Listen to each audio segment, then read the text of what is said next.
Hello, good morning, my friends. How are you guys doing today? I believe I met you guys in good faith. Today is July the 22nd. My time is 9:17 a.m. over here. Good morning. Good morning to everyone, wherever you are watching me from. Good afternoon, depending on your location, and then good evening, depending on your location. All right, you're welcome to today's program, Living and Managing Diabetics. Depending on which page you are watching me from, those that are watching me from Managing Diabetics page, you are welcome. And those that are watching me from Living with Diabetics, you are all welcome. All right, you are all welcome. Uh, we will be talking about how to prevent, how do you prevent your blood sugar spike? How do you prevent your sugar not to spike up? That is what we are going to be discussing today. All right, so you are welcome to today's program. You are all welcome to today's program. So,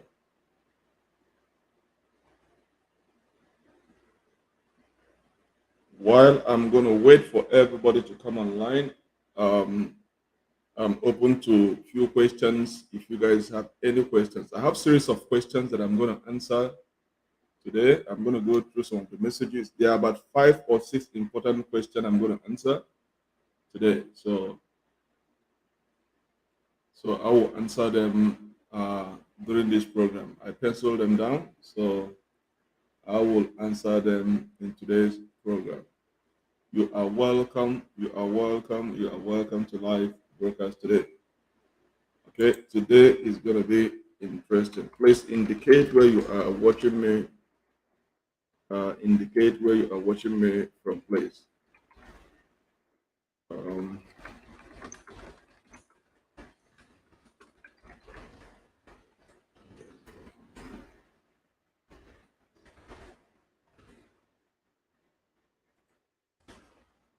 please indicate where you are watching me from.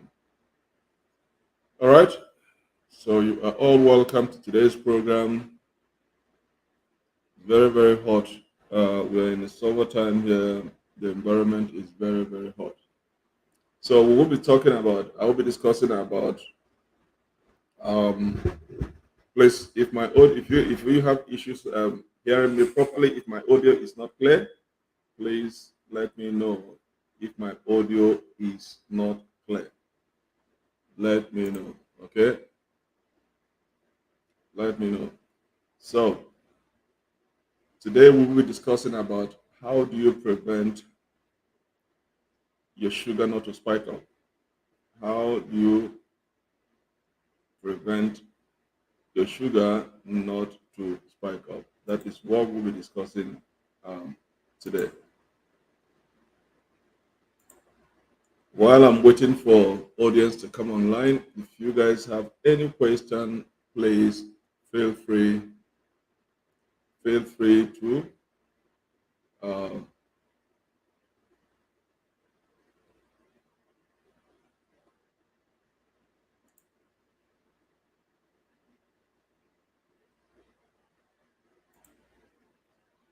um,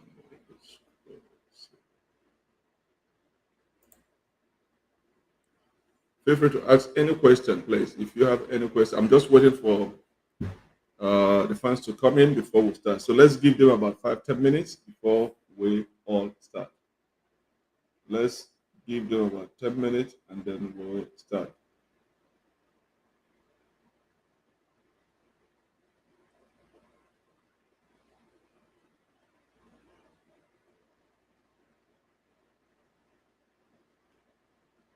Let's give them about 10 minutes and then we'll all start.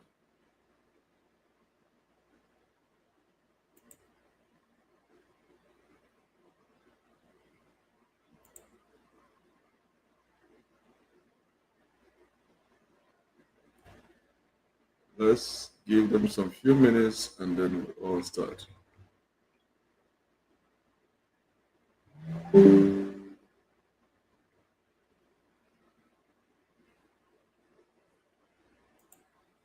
How are you guys? Are you guys enjoying your Saturday?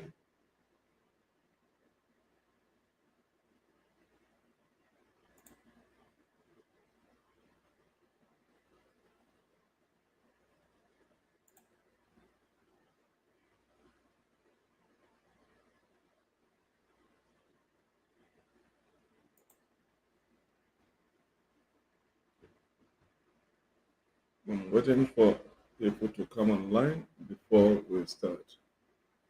It's going to be interesting today. I'm going to tell you guys what to do in order to not allow your sugar level to spike. All right, it is very important to understand to make sure that your sugar levels does not spike and keep it in control at all times.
Okay, you are all welcome, welcome, welcome. Good morning, good afternoon, good evening, wherever you are watching me from.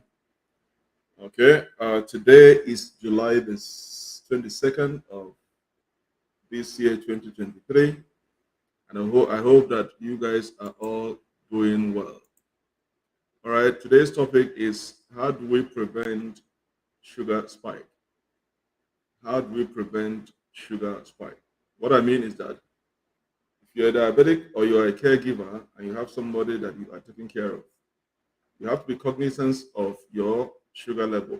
How do you prevent your sugar from going above the normal level? That is what I mean. How do you prevent sugar spike? Okay? You might be a diabetic or you might be a caregiver. You might be taking care of somebody. You'll be wondering, how do I make sure that my sugar never rises up? Okay? And there are several things you can do. There are several precautions you can do in order to make sure that your sugar never spikes up. Okay? There are several things you can do to make sure that your sugar never spikes up. All right? So that is what we are going to learn today. How you prevent your sugar not to rise above the normal level. Okay? Uh, First of all, if you look at the bottom of the my screen, there's something scrolling across. You can take a precaution from there. Okay? If you look at the bottom, what is scrolling across, it says you may be able to keep your blood sugar stable by making changes to your diet. Okay? The general terms of rule is if you're a diabetic, everything starts and ends with your dieting. If you want to control hypoglycemia, it's dieting. If you want to control hyperglycemia, it's dieting. If you want to reduce your weight, it's dieting. Everything revolves around you have to make a lifestyle changes if you're a diabetic to take control of this chronic illness. Everything revolves around dieting, your lifestyle changes. Okay? So to take control of your sugar level, not to spike or not to rise above normal level, depends on making changes to your diet, including reducing sugar and refined carbs. Okay, drinking a lot of water instead of a lot of soda drinks, and getting a regular exercise. These are the general rules of thumb that if you want to take control of your health, if you're diabetics and what you want to live a normal life, okay, without any complications, without doubting if you are doing okay, if you are progressing in your treatment, is you must make lifestyle changes to your diet, reducing your sugar intake and refined carbs, drinking a lot of water, and getting a lot of exercise. This is the general terms, rule of thumb in making sure your sugar level never spikes. But as we go down deep to the programs, I'm going to give you guys several. I'm going to give you about several points on how to make sure you prevent your sugar level not to spike up. There are certain things you have to do to get control of your sugar level. Okay, so that is what we are going to discuss today. So if you have any question while I'm progressing with this topic, feel free to leave your questions in the comment sections, and then I'm going to respond back. Okay, so today's program, once again, we are going to be talking about how do you prevent your sugar level not to spike up. And I've said again, you will be able to keep your blood sugar stable by making several changes to your diet, including but not limited to reducing your sugar intake and refined carbs, drinking a lot of water, and getting regular exercise. These are the components of managing your diabetes effectively, or if you're a caregiver, is the way to go. All right. Now, let's keep going. Your blood sugar spikes. Your blood sugar spikes occur when your sugar rises and then falls sharply after the meal. Okay. Uh, when do you experience a spike in your blood sugar? It rises uh, and fall after you eat. Yes, there's a ticking up of your normal sugar level. Anytime you eat, the sugar level is going to rise. That is why it is random. Like when you're doing your text, they're going to ask you, is it random or you're fasting? Okay, and that is why they say after you finish eating, take your sugar level after 1 hour to 2 hours after your meal to get accurate number of your sugar reading. So normally your sugar level rises up and falls sharply after you eat. And you have to, for you to get an accurate reading of your sugar level, is to wait 1 hour to 2 hours after your meal to measure your sugar level and get an accurate number of your sugar level. So, so that is one way. Okay, that is one way. Um, let's. I'm gonna.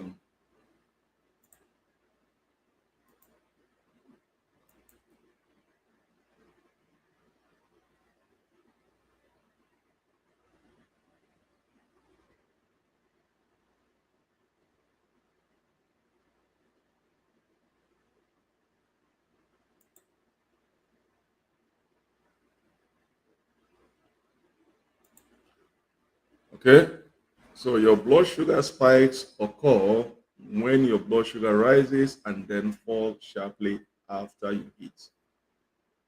Okay, your blood sugar spikes up usually occur when your blood sugar rises and then falls sharply after you eat. These are the times that you experience uh, spikes in your sugar level. All right, so in the short term, they can cause lethargy and hunger. Over time, your body may not be able to lower blood sugar effectively, which can lead to type 2 diabetes. Okay, so if you have too much sugar concentration on your bloodstream over a longer period of time or in a short time, it can cause you to have lethargy and hunger, and over time, your body may not be able to lower your sugar level effectively, which can lead to type 2 diabetes. And I've told you guys, and I've said this in my previous video, when your body is not able to regulate your sugar, the sugar in your bloodstreams, there are things that are happening. Two things are happening with your pancreas. Remember, we have some beta cells. So pancreas, okay, inside our pancreas, we have beta cells in the pancreas. Those beta cells produce those insulins. So if those beta cells in your pancreas are dead or damaged somehow, not completely wiped out, then there's something we call malfunction. Okay, it means it is not producing enough insulin that the body needs to regulate the sugar level in your bloodstream. So there's an accumulation of high sugar in your bloodstream, and then if your body over time cannot regulate it, that's when you start tipping towards that end of having type 2 diabetes. Okay. Now the second issue is if your body might be producing enough insulin or more than required enough insulin, but your body, your system doesn't know how to use the excess insulin that your body is producing to regulate the sugar level in your bloodstream. So that is when you are having an issue of pancreas problem. And when your pancreas cannot do any of those two things, then it might lead you to have type 2 diabetes. Okay? When your pancreas cannot produce enough insulin that your body needs to regulate your sugar level, and then there's an accumulation of sugar level in your bloodstream over time that can lead you to have type 2 diabetes. Now, or if your pancreas is producing enough insulin, excessive insulin, and remember, too much insulin in your system is also not good for you as a person. So if your body is producing enough insulin or more than enough insulin, and your system cannot use those excess insulin that your body is producing to regulate the sugar level in your bloodstream, then over time it might lead you to have type 2 diabetes. Okay, so that is why uh, many doctors, physicians ask you to change your lifestyle. You have to make several lifestyle changes in order to prevent diabetes in your head. So that is why they encourage you watch what you eat. Reduce your intakes of sugar and refined carbs. So everything revolves about changing your lifestyles and then your dieting. Okay. Okay. So blood sugar spike can also cause your blood vessels to harden and narrow, which can lead you to have heart attack and stroke. So that is also part of other complication that might arise if you do not take control of your sugar level. So that is things that you must be aware that too much concentration of sugar level in your bloodstream is not good for you. And when you have too much excess of sugar in your bloodstream, that is might cause you to have your blood vessels to be hardened and narrow. And when they are narrow, forming like a plaque in your arteries, then which can lead you to have heart attack or even stroke or even sudden death. Okay, so we're going to look at about 12 factors. Uh, you know, we're going to look about 12 factors that you can do to prevent blood sugar spike. We're going to look about 12 factors, things that you can do to prevent blood sugar spike. Okay.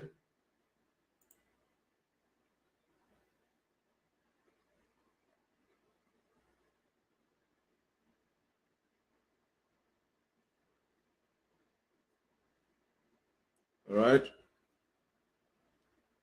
As I said, I'm open to series of questions. If you guys have any question, feel free to ask me. If you guys have any question, feel free.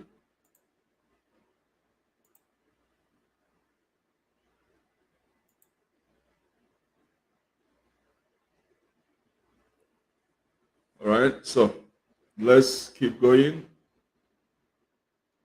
Let's keep going. All right. So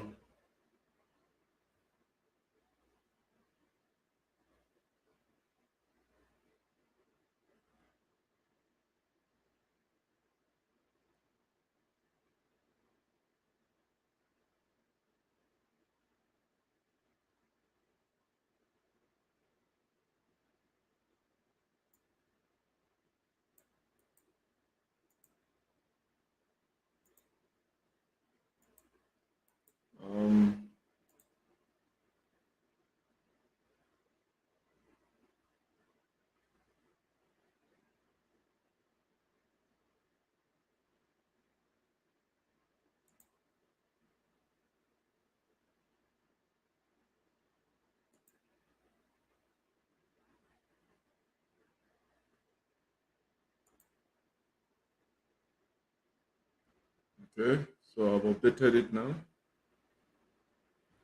So let's look at the factors, things that you can do to prevent your blood sugar spikes. You see, I'm just delaying because I don't want to go into it deeply, and then they start coming in and they want me to start all over again. So that's why I'm just taking it slow, waiting because I know they're going to come in. They usually come in late in the middle of the program. Then you see them showing up. Okay. Um, Now, in furtherance to my discussion this morning, this is what I'm doing, particularly to myself, in order to prevent blood sugar spikes by taking this tea. I have two teas here. Okay, I have two teas here. I have cinnamon tea here, and then I have chamomile tea. Okay, cinnamon tea, chamomile tea. These are antioxidants, very powerful antioxidant in keeping your sugar level normal. Regulating it to make sure it does not spike. Okay, so I have cinnamon tea here, and I have chamomile tea. So in furtherance to my discussion this morning, I'm taking this tea also to help me to keep my blood sugar in check, not to rise above it. Okay, so I have said it several times. Okay, you have to have a collection of teas, several kinds of teas in your cupboard. All right, if you see this tea now, I'm not taking it with any sweetener or any sugar in it or any milk in it. It is meant to be taken the way it is. So it's either you, if you can, if you don't, you can take any of them. But I usually take two different kinds of tea. So I have cinnamon tea here and I have chamomile tea. These are powerful antioxidants that helps you to regulate your sugar level and keep you in check. Okay, so while I'm doing this program, I'm also taking it.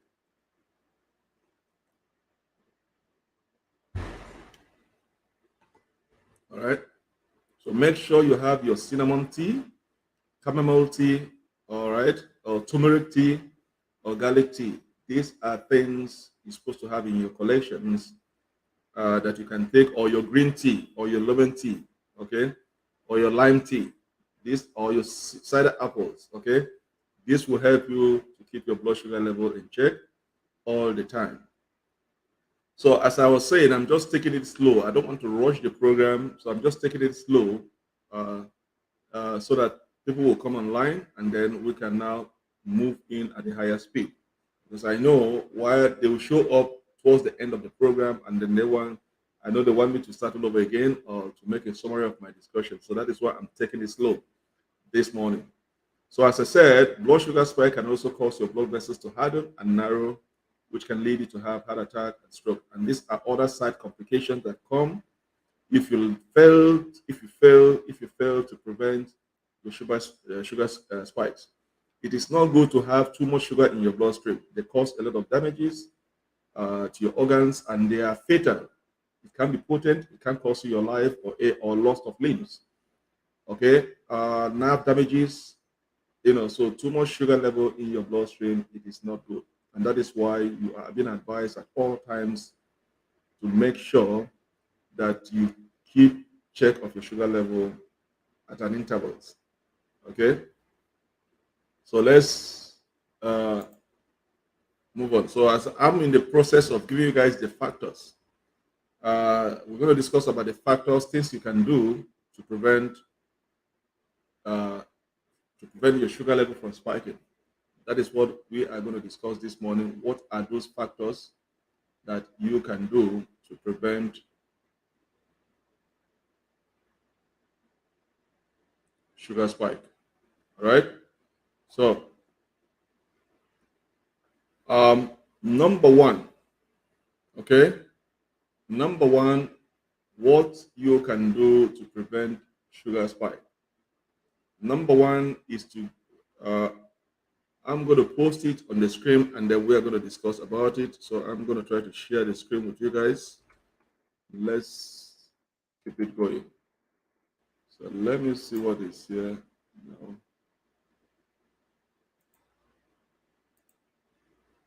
Now I'm going.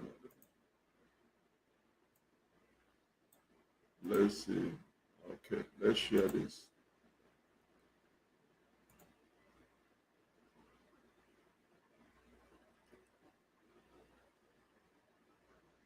I don't know if you guys can see this properly.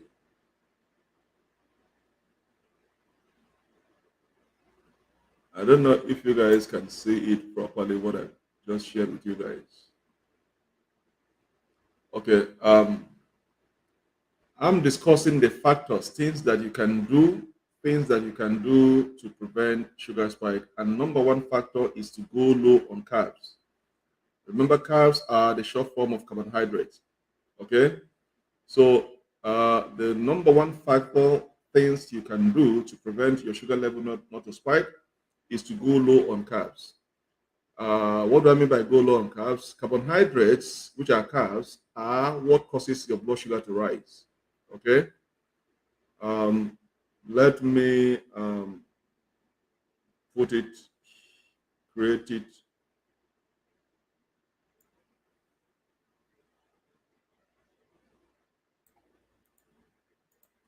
I'm going to create something with you guys here and post it.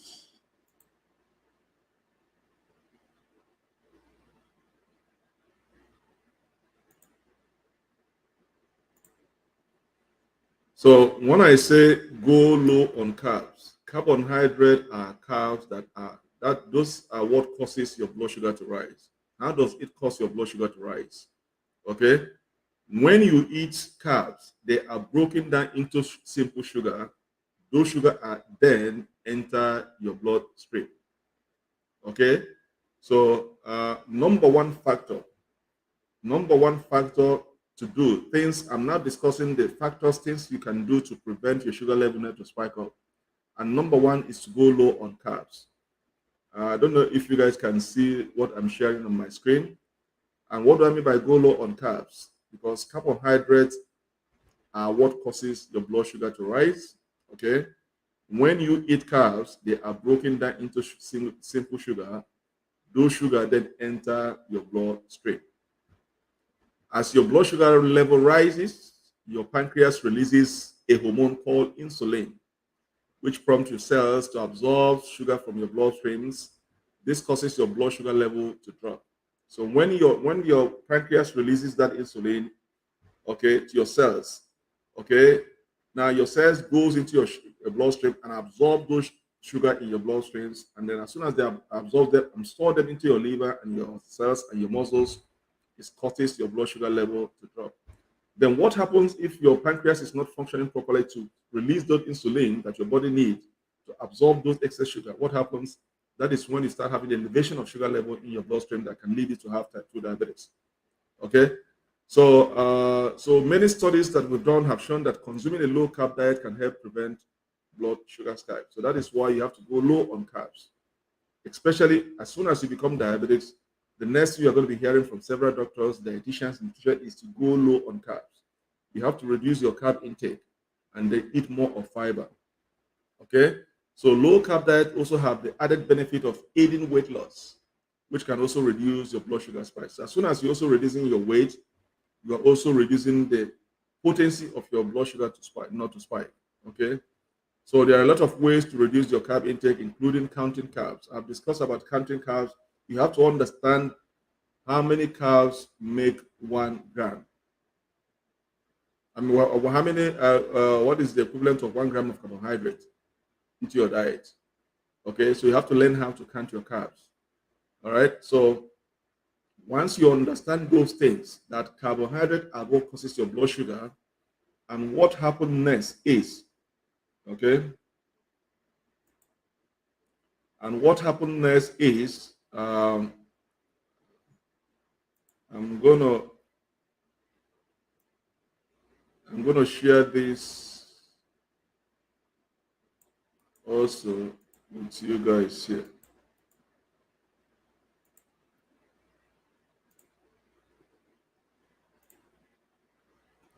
So, as I said, carbohydrate are what causes your blood sugar to rise. So, what happens when you eat carbohydrate? When you eat carb, they are broken down into simple sugar. Those sugar then enter your bloodstream. So that is why you have to go low on carbs. You have to reduce your carb intake. So that is number one factor. Number one factor to prevent your sugar not to spike is to go low on carbs. Okay, carbohydrates are what causes your blood sugar to rise. The more food that contains carbohydrate you eat, the more your blood sugar rises. And I've given you guys illustrations in the past. If you are buying anything in the shop, it says zero sugar. That is not a conformity that, okay, this is good for me. As a diabetic, it says zero sugar, so I can eat as much as I can. No. Even though that content says zero sugar, you have to look at the carbohydrate, the percentage of the carbohydrate, and look at the per serving. It's going to tell you the per serving. You have to follow the instructions. So even though it says 0% sugar, that is not even enough. You have to look the carbohydrate to know the percentage. Okay, because if it says it has 43% of carbohydrate, that's a lot. Because as soon as you eat those carbs, they are broken down into simple sugars. Those sugars then enter your bloodstreams and then spikes them up. Okay, so that is why you have to be wary of things that say zero sugar and then more of carbohydrate in it. Okay, so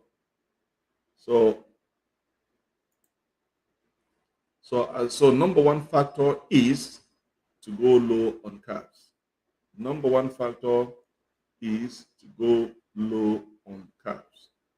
All right, so we are going to move to the number two factor. We are going to move to number two factor. What causes? Yeah, Beverly, good morning. Good morning. You're welcome.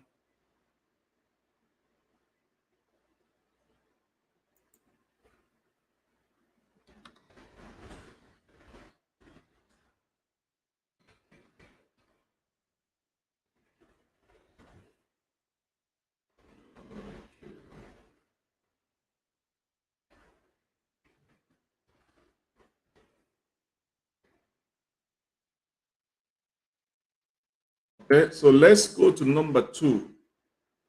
Let's go to number two. Okay.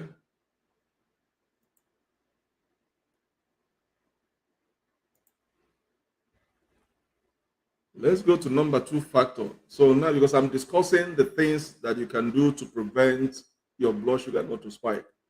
So number one is I say go low on carbs.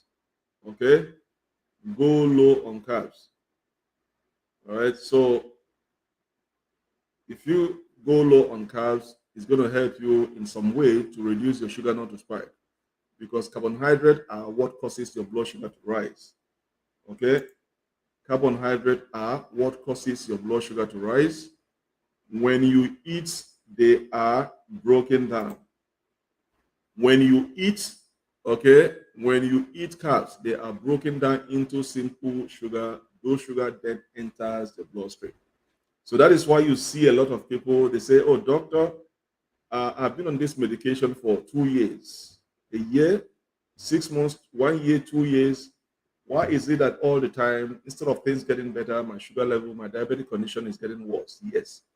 Because what we don't understand is that even though if you're taking medications, okay, they say, okay, they go to see their doctor, they give them medication. They believe that when they go home and they're taking those medications and still eating food that contains a lot of carb, that they are okay. No, that medication is going to be worthless.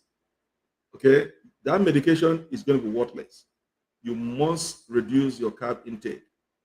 So, despite your medication and you are eating a lot of carbs, it's not going to solve your problem. Instead of getting better, your sugar level is going to be rising up because you are not following the instruction of go low on carbs, more fiber.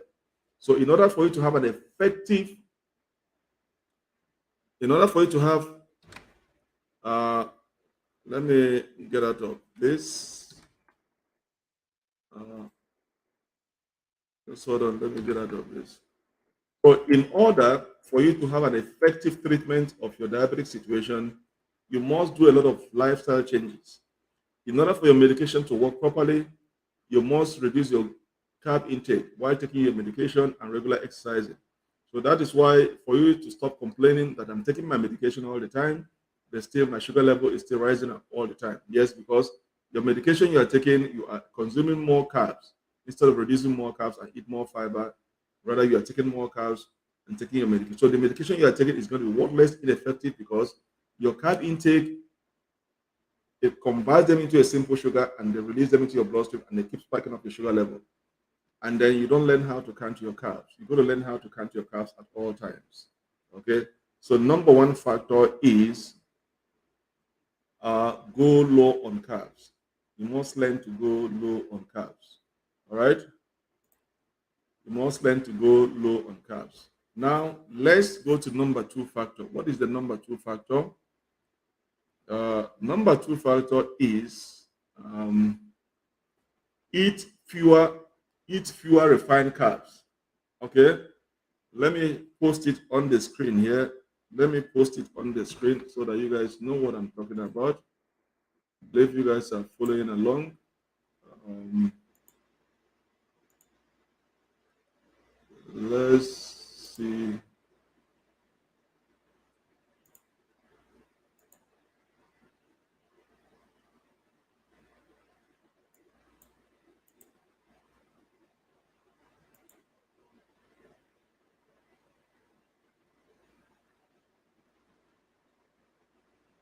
I'm trying to get that post.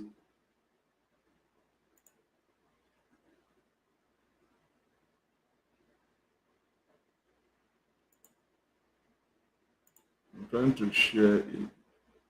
Okay, so this is the one here I'm going to share with you guys. So number two factor is you got to eat fewer refined carbs. Okay, I don't know if you guys can see it properly here. You're going to eat fewer refined carbs. What do I mean eat fewer refined carbs? Refined carbs, otherwise known as processed carbs, are sugar or refined grains. Okay, let me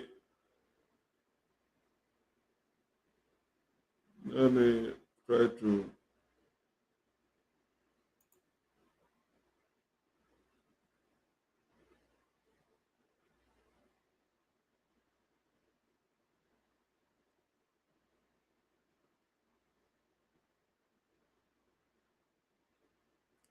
Let me try to create. Eat fewer refined carbs. Okay.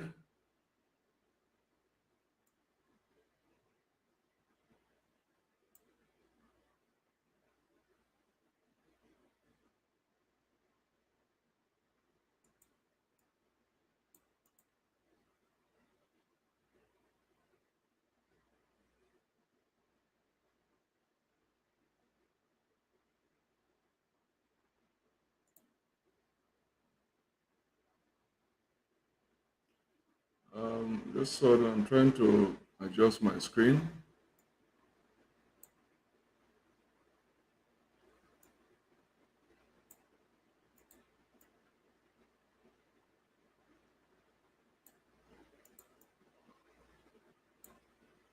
Okay.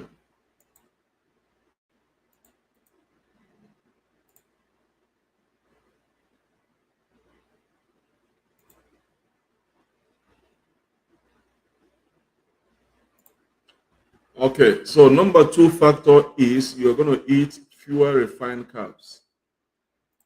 And what is a refined carbs? Okay, refined carbs, otherwise known as processed carbs, are sugars or refined grains. Some common sources of refined carbs are table sugar, white bread, white rice, soda, candy, breakfast cereals, and desserts. That is dessert. All right. So you have to eat fewer refined carbs. Number one factor, the number one factor, what to do. I gave you guys number one factor, what to do what do you do to prevent your sugar level not to spike? And I said number one is go low on carb. That is what I discussed before. And the number two is you have to eat fewer refined carbs. And what is refined carb is what I just posted on the screen there. Refined carbs, otherwise known as processed carbs, things that are the food, those food that are in container and being processed, like those orange juice. So you go to the shop, you see orange juice. Those are processed orange juice. They are refined carbs. All those food that are in a tin, in a container, sealed up, they are all processed foods.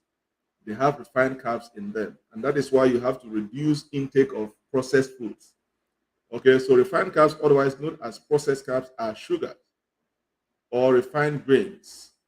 When the grains are refined, it means a lot of the nutrients, the fiber in them has been reduced to minimal.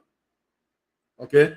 So, for instance, you go to the market, you see two grains. There are two different two grains, but you see that one is cheaper than the other. One is more expensive than the other, but it's the same grain. And you are going to ask yourself, why is this same grain? The same grain, the same color, everything is the same. One is cheaper, one is more expensive. If you look at those ones that are cheaper, it means possibility they are refined. A lot of the nutrient in them are being processed, removed. The fiber, the nutrient that you need in them have been reduced to minimal. So it's going to be ineffective. So what is left in them is carbohydrate, refined carbs. While the other one that is more expensive is that it contains more fiber than the carbohydrate is. So that is why it has more nutrient in it. So that is what we mean by refined grains. Some common source of refined carbs are table sugar, white bread, white soda, white rice, soda, candy, breakfast, cereals, and some desserts. They contain a lot of refined carbs. So number two thing for you to do in order to prevent your sugar level not to spike up is to eat fewer refined carbs. Eat fewer refined carbs. Okay? And I've told you guys what happened. What happened when you consume carbohydrate. Okay, when you consume carb, this is what happened. When you eat carb, they are broken down into simple sugar. Those sugar then enter your bloodstream.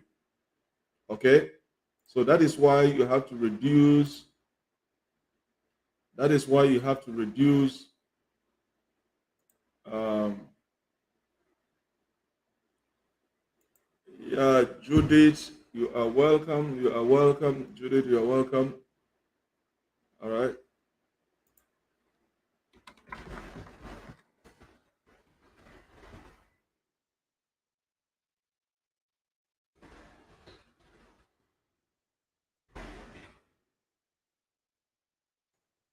Okay, so this is the number two factor. Okay, so you have to eat fewer refined carbs. You have to eat fewer refined carbs. Okay, refined carbs are otherwise known as processed carbs. Sugar or refined grains. Some common source of refined carbs are table sugar, white bread, white rice, soda, candy, breakfast cereals, and dessert. Those are refined carbs. Okay, and when you eat carbohydrates, okay, they are broken down into simple sugars, and when they are broken down into simple sugar, they are then those sugars then enter your bloodstream, and that is why my last week, if you watch my last week video, I did discuss two types of carbs. We have the complex carbs and we have the simple carbs. So the simple carbohydrate, your body can break them down easily. So when you eat them, okay, they break them down into simple sugar and then dump it into your bloodstream. The complex carbs are very hard to be broken down. If you watch my last week video. So this number two factor is refined carbs. Okay, refined carbs have been stripped of almost all nutrient, vitamin, and minerals and fiber. Okay, so I'm going to also uh, um, let me let me also share this, what I was trying to tell you guys, what is refined carb.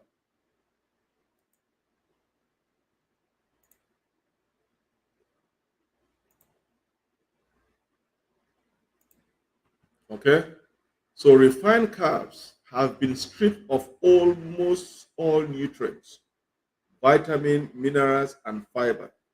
That is why I give you guys an illustration, two examples.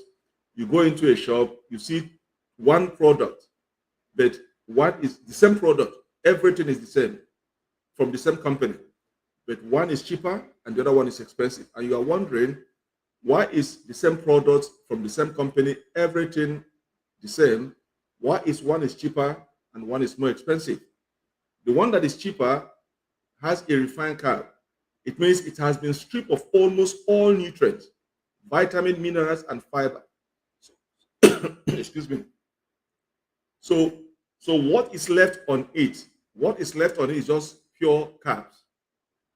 Okay, while the other one that is expensive, okay, has more of opposite of this. It has opposite of this, but it has more of all the nutrients that you need. It has the vitamins, it has the minerals, and then it's loaded with fiber. That is why one is expensive and the other one is cheap.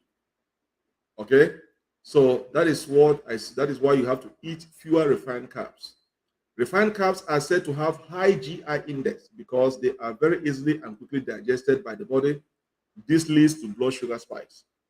So, as a diabetic, you have to go for food that have low GI index. Don't go for something that have high GI index, which is glycemic index. Okay, because they are very easily and quickly digested by your body, and this lead to blood sugar spike. Okay, so that is why you have to be cautious of what you eat. Okay, now let's I'm going to share this.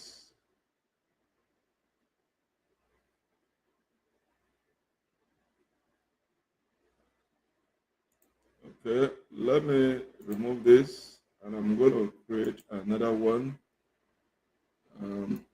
so that we can proceed to the next number 3. We can proceed to number 3.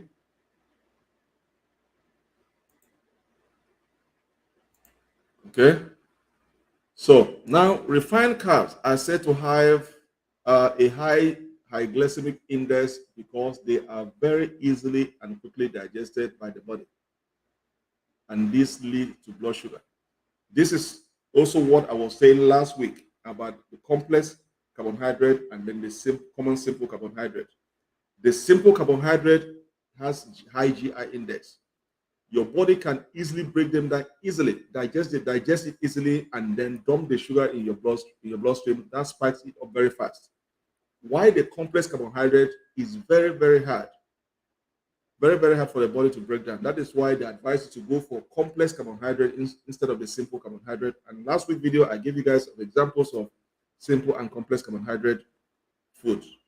So, so number 2 factor you have to consider in order to reduce your in order to prevent your sugar level not to spike is to eat fewer refined carbs. Okay, eat fewer refined carbs. Okay, eat fewer refined carbs is going to help you a lot to prevent your sugar level not to spike. Okay, the spike in your blood sugar and subsequent drop you may experience after eating a high GI index food can also promote hunger and lead to overreacting, okay, and weight gain. Okay, so I was saying before, okay, when do you experience spikes in your blood sugar? Usually it occurs after your meal. Your sugar can spike up and drop sharply after your meal. So the sudden drop you may experience after eating a high GI food can also promote you to have hunger and can lead you to overeating and weight gain. All right. So because of the sharpness of drop in your sugar level after you've eaten, can also, because you're eating a high GI index. For instance, if you eat a carbohydrate that have a high GI index, your body digests it very fastly. It breaks it down very fastly and release it into simple sugar and then dump it into your bloodstream. Okay. Now, within a limited or short period of time, you are feeling hungry again because your body is digesting it easily. Your body cannot hold it. It's not going to make it to feel up. So your body is going to digest it very fast and release it into the simple sugar back into your bloodstream and then spike it up. Then you are left with an empty stomach. You are feeling hunger. And because of that hunger again, you want to eat another food. That can lead you to have overweight gain. Instead of you reducing your weight, now you are eating too much and then gaining weight. Okay, so that is why number 2 factor you have to do. 2 things you have to do. I've given you guys number 1 factor. This is the number 2, is to eat food that have fewer refined carbs. I've defined You guys, what is refined carbs? If you have been following me, okay. So now, uh, the GI index of carb varies. It's affected by a number of things, including ripeness, what else you eat, and how the carbs are cooked or prepared. Okay. Generally, whole grain foods have lower GI index. We do most fruit, as do most fruits, non-starchy vegetables, and legumes. So, if you're diabetic, make sure you go for food that have lower GI index instead of food that have higher GI index. Food that have lower GI index, okay, these have complex carbohydrates, more packed with more fiber and minerals and vitamins, and then it is very, very hard for your body to break them down into simple sugar and then release them into your bloodstream. So that is why it's advisable to go for food that have lower GI index, okay, multiple complex carbs instead of refined carbs or simple carbs. But those are going to spike up your sugar level. So this is the number two factor of the things you have to do to prevent sugar spike in your bloodstream if you're diabetic or if you're taking care of somebody that is a diabetic. Now let's go to number three factor. Okay, let's go to the number three factor, things that you can do to prevent uh, to prevent. Okay, uh, number three factor we have to talk about now is this one is a popular one, is you have to reduce your sugar intake. Number three factor, let me share it with you guys. Number three factor, let me see if I can. Um, Number three factor, let me see if I can see. Okay, this is your number three factor, yeah? All right, this is your number three factor. Okay, I don't know if you guys can see it properly, but I'm trying as much as I can to share with you guys. Number three factor is, okay, reduce your sugar intake. Reduce your sugar intake. That can help you to prevent your sugar not to spike. Okay, reduce your sugar intake. Once again, I'm taking my cinnamon tea and uh, my cinnamon tea and then chamomile tea.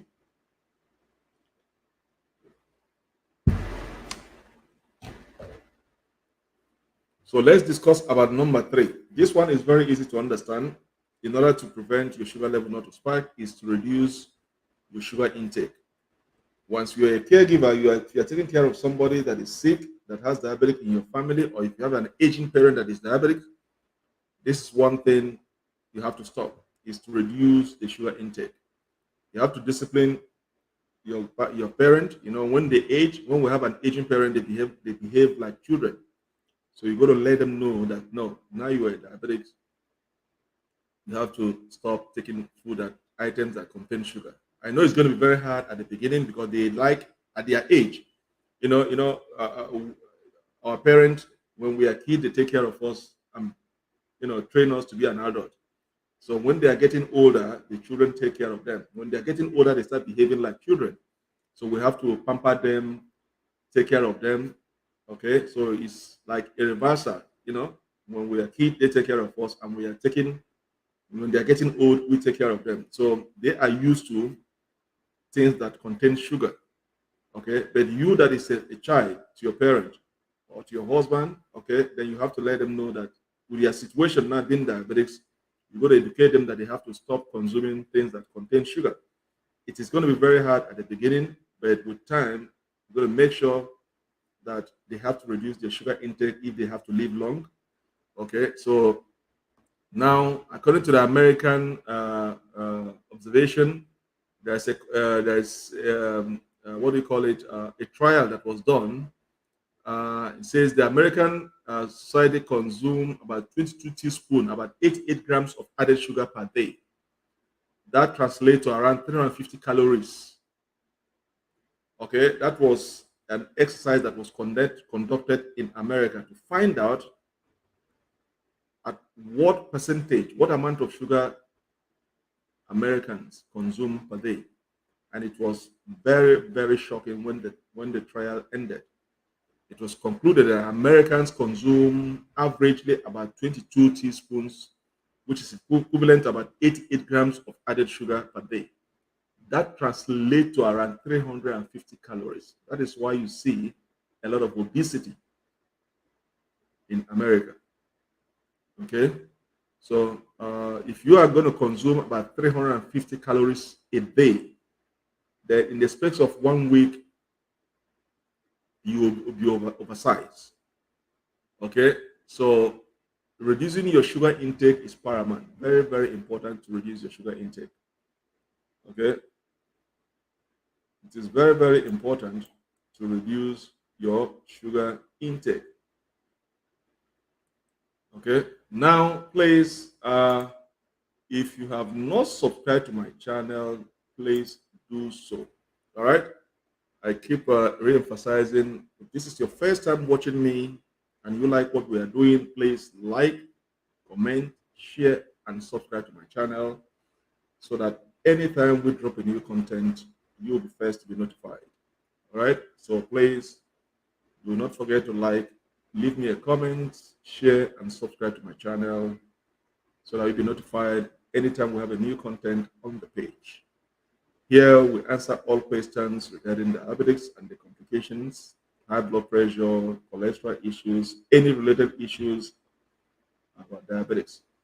This is a community where we share information, we educate each other on how to live and manage diabetes. It is a chronic illness that doesn't have any cure, but that can be managed. All right. So the most important thing is to understand the basics, the rules and regulations governing diabetes. And once you are equipped with those basic knowledge about diabetes, then you are on your way to living a normal life. Okay. Let it not be a death warrant to you, to your family, or to your community. Knowledge is powerful to mitigate the sudden death of diabetes. Once you are equipped with those knowledge, you are going to live a normal life. So we are here to share information, discuss issues relating diabetes. Okay, other complications that might arise if it is ignored. So please do not forget to share, comment, like, and then subscribe to our page. Once again, I thank you for watching. Now, let's get back to our topic. So number 3 factor, things you have to do to reduce, is to reduce your sugar intake. I was saying that in America, they conducted a trial and they find that a shocking revelation came out that averagely Americans consume about 22 teaspoons, which is equivalent to about 88 grams of added sugar per day. And that translates to about around 350 calories, which is very, very high. That can cause you to be obese and then diabetes. Now, while some of this is added as a table sugar, most of it comes from processed and prepared foods such as candy, cookies, and sodas. And I've emphasized it several times that stop patronizing fast food joints all the time. Once in a while, yes, you can take your family out and have a good time. Once in a while, you can cheat, but don't make it consistent. Most of these fast food joints, they are all there for quantity and not quality. If you want quality, then you have to pay extra for them to prepare your food according to your requirements, your health issues. So some of these added sugar are table sugar. Most of it comes from processed and prepared foods, such as candy, cookies, and soda. Now, I've also re-emphasized to stay away from processed foods. Processed food, those food you go to the shop, you see them in a can, tea in a can, like orange juice that are in a bottle container, those are processed. There are a lot of added sugar in them, except otherwise indicated in the labeling that there is no added sugar in it. Then that is different. So stay away from processed foods, okay? Because, and let me re-emphasize again, even though it is a processed food and then the content, the nutritional value, what is written on the content says it is zero sugar. That is not a guarantee. That is not an assurance that yes, since the labeling say it has zero sugar, now as a diabetic, I can eat it as much as I can, or I can give it to my parent or to my child to consume. No, you are still have to watch the carbohydrate on that labeling. Even though it says zero sugar, look at the carbohydrate, what is the percentage of the carbohydrate, and then the per serving. So even though it says zero sugar in it, 0% sugar, look at the saturated fat percentage and then look at the percentage of the carbohydrate. If it says it has zero sugar, zero saturated fat, and it has 43 to 50% carbohydrate, that is too much because those are refined carbs, simple carbs. As soon as you eat it, ignoring the fact that it's a refined carbs, it's going to convert into a simple sugar and then release them into your bloodstream, and then you are back to square one. It's going to spike up your sugar level. So that is why you have to take cognizance of the percentage of the carbohydrate in that leveling. It is very important. Okay. So reduce your sugar intake. It is very, very important. You have no nutritional value need for added sugar like sucrose or high fructose corn syrup. They are in effect just empty calories. Okay. So your body breaks down this simple sugar down very easily, causing an almost immediate spike in your blood sugar. I've said it numerous times. Okay, yeah, we have complex multiple complex carbs, and we have the simple carbs. Avoid simple carbs and go for food that are more have multi complex carbs, because when you consume food that are simple carbs, your body immediately as you are eating it, you know, it breaks them down into simple sugar easily and causing an immediate spike in your blood sugar. And that is when you start rushing to the washroom within a second. As you are eating, you are rushing to the washroom every second, and you are wondering, why am I going to the washroom every second? Because you are consuming a refined carbs. So your body is digesting it very fast, easily, and then you are having the effect of that breakdown. Okay, so and there's a conduct about there's a what do you call it? There's a study that we did, okay, that we did, and it shows that consuming sugars is associated with developing insulin resistance. Okay, once you consume a lot of sugar, it's gonna at a point you're gonna have an insulin resistance, and that is why where you start talking about your meta cells. Are they functioning properly? Are they damaged, or is there anything causing you not to regulate your sugar level by yourself? So that is why they say reduce your sugar intake. Okay. So when you are having insulin resistance, that is when your cells fail to respond as they should to release insulin. So when you are having insulin resistance, what happens? Your body is supposed to recognize when you have excess sugar in your body, in your bloodstream, and it releases that insulin immediately to absorb the excess sugar level in your bloodstream and then store them into your cells, your liver, or get the excess out of you for as a urine.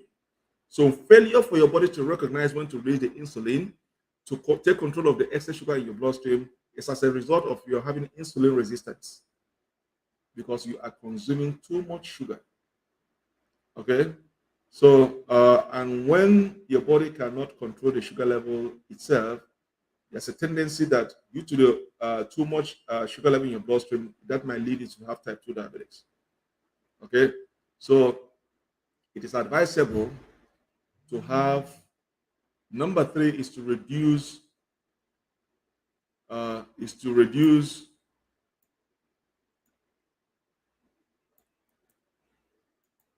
number three is to reduce intake of your sugar level. So that is one factor. Uh, that is one factor. So let me put this for you before we go to number four. Before we go to number four. So summary, sugar is effectively empty calories. It causes an immediate blood sugar spike, and high intake is associated with insulin resistance. Okay? So govern yourself accordingly. Govern yourself accordingly. Let's get out of this, and then we are going to head to number four. Let's know what is the number four factor. Things that you have to do to prevent uh, your sugar level not to spike. Okay. So number four is keep a healthy weight. Let me share it on your screen. Uh, let's talk to number four. Let's talk to number four is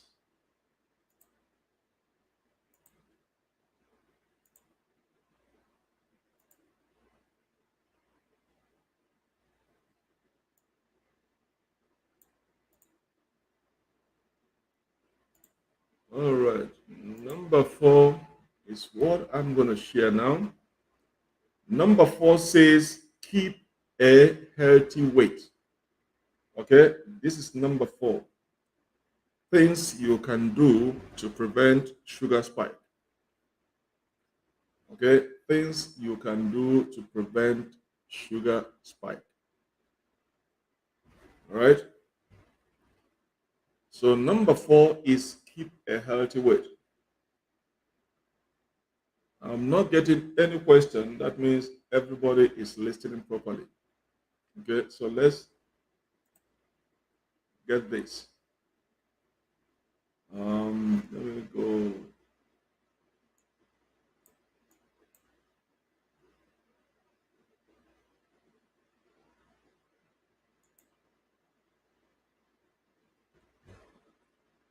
So number four factor, things that you can do to prevent sugar spike. Okay, things that you can do to prevent sugar spike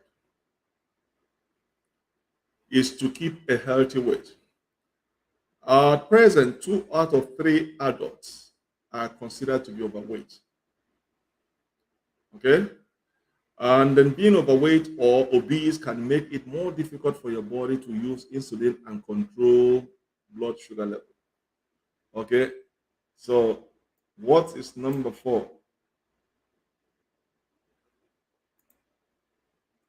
Let's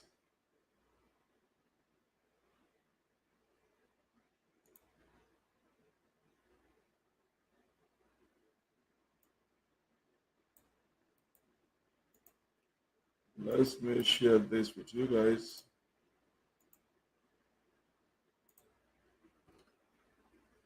So being overweight or obese can make it more difficult for your body to use insulin and control blood sugar levels.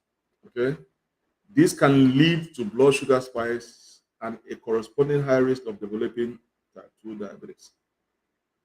All right, and that can lead.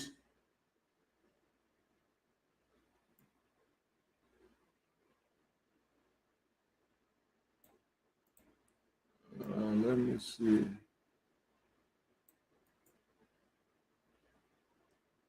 if we can. Let's see.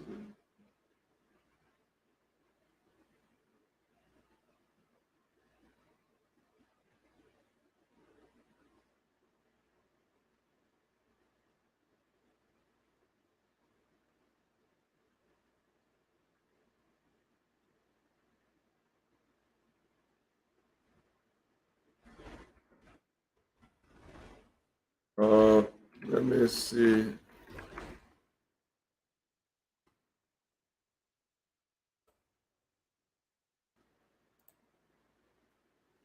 Okay, so let me.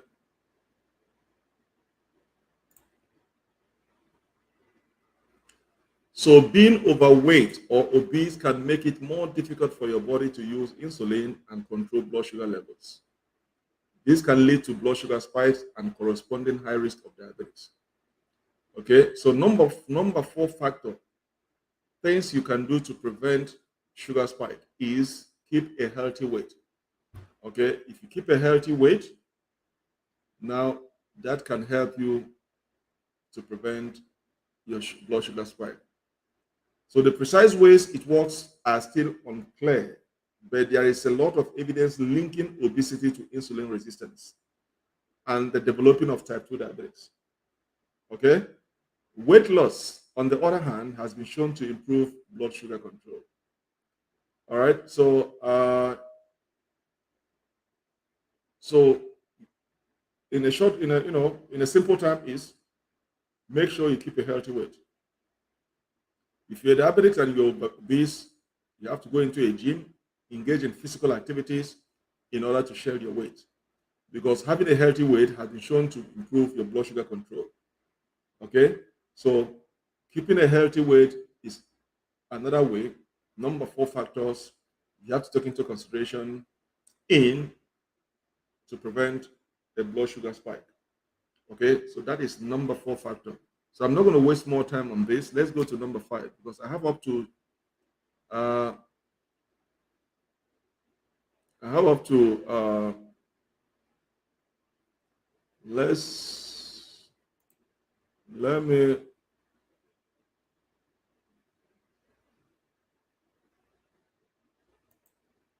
so in the short run, let's go to number five.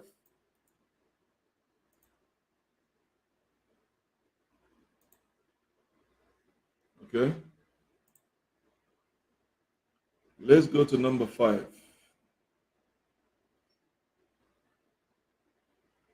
Okay.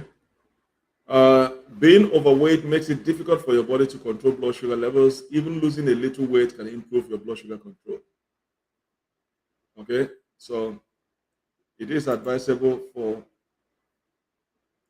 you to keep a healthy weight in order to prevent blood sugar spikes. Let me go to number five. Number five is very simple, very, very simple, is exercise more. You have to exercise more. Let me get out of this.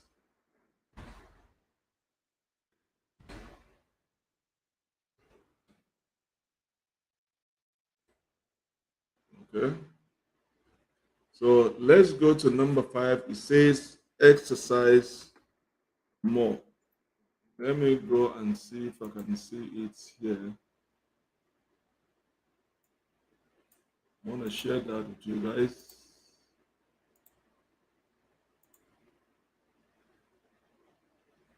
Yeah, number five is so number five is exercise more. Okay. Number five is exercise more. That is very simple to understand. The more you are engaged in physical activities, the more you are managing your diabetes with medications, you're dieting, and you're exercising more, there is no way you're going to have sugar spike.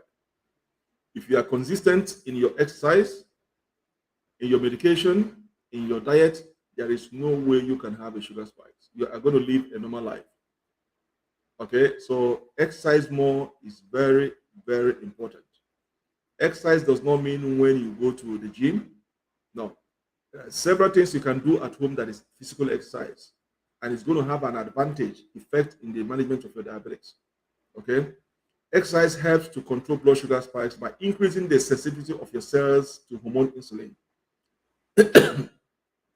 Let me tell you what exercise does to your pancreas if you're diabetic. Remember, I said you are a diabetic because of two things regarding your insulin, your pancreas. It's either and inside that pancreas, I keep saying it several times, you have meta cells in that pancreas.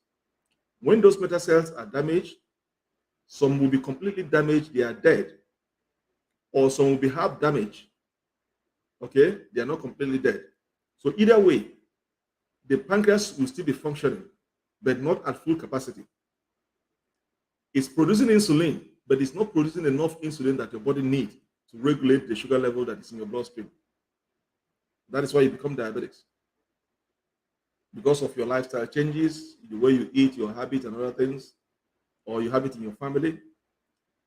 Then the next thing again is that it's either your pancreas is producing more than enough insulin, but your system, your body doesn't know how to use that insulin to regulate your sugar levels. Now, what exercise does is that exercise waking up the dead cells when you are engage in more exercise. If you are prone to exercise, you take your exercise very well. Even going on a treadmill or even running, take a jog on your street, you are doing it consistently. Okay, what exercise was it goes to wake up to see if it's going to regenerate that dead meta cells. Okay, to make sure it's going to wake it up, to recognize, you know, so your cells will, so that your insulin will be sensitive, so it will not have any resistance. So your body will be able to recognize the cells, to the hormones that produces those insulin will be recognized. It will waken up those dead meta cells to be sensitive to insulin instead of for you not to be sensitive. So now, when it increases the sensitivity of your cells to the hormone insulin, then it's going to help it. It's going to make it to produce more insulin that your body needs to regulate the sugar level. So your exercise, being physical activity, waking up the dead cells, waking up those dead matter cells, makes them to recognize yours to be insulin sensitivity. Your body to recognize those insulin to use it to regulate your sugar level. That is why it is good to exercise, because now when you're exercising, you are now waking up those cells to be active. Maybe it has been lying dormant. So now when it sees that your body is doing some physical activities, it's okay, there's something happening to my body, to see if it's going to waken those dead cells up to make them to be insulin sensitivity, so that your body can now recognize that insulin and use it to control your sugar level. So that's what exercise does. Like for instance, if you're having cholesterol, bad cholesterol, high blood pressure, remember what causes high cholesterol? Because of the blockage in the arteries, or the narrowing of the artery because of the plaque. There are a lot of plaques on the wall, the linings of the arteries, so the arteries become narrow. So your blood is now the blood from your heart is now flowing normally to your brain.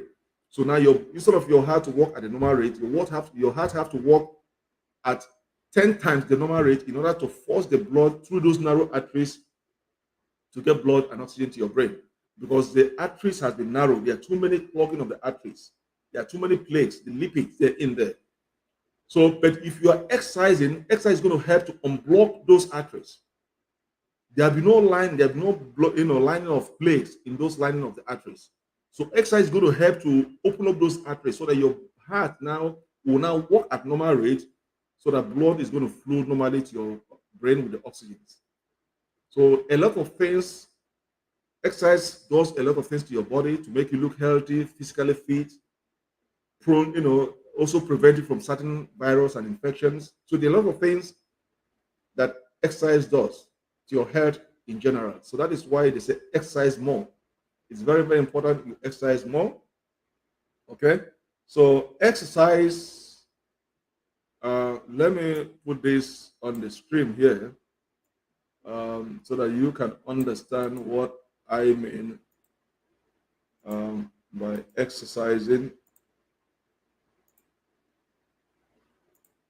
Okay, exercise helps to control blood sugar spikes by increasing the sensitivity of your cells to the hormone insulin. So that's one thing that, okay. So another thing exercise does is,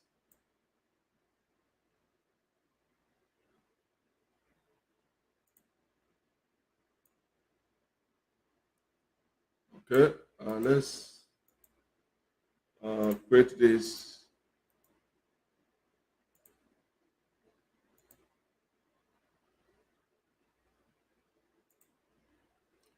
So now the second part is that exercise also causes muscle cells to absorb sugar from the blood, helping to lower your blood sugar levels.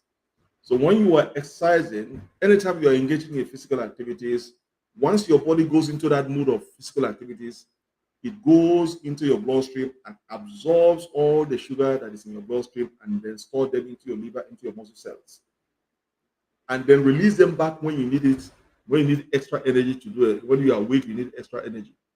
So these are the things that if anytime you are feeling that your sugar level is too high, during the day and you are not at work, all you have to do was to go outside, take a jog, just jog for about 30 minutes, an hour, or take a walk, a serious walk. By the time you walk and you sweat those things out, you see that your sugar level is going to drop.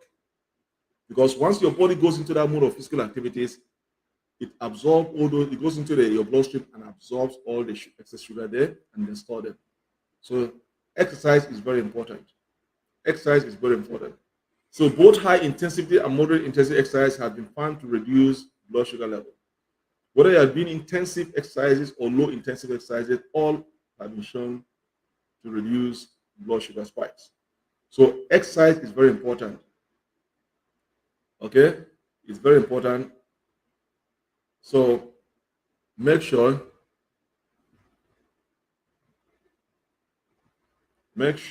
you knows everything. Okay.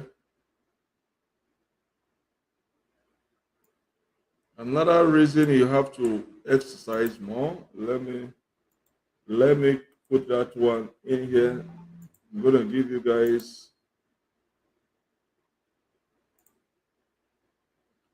increasing exercise also has the added benefit of helping with weight loss. A double whammy to combat blood sugar spikes.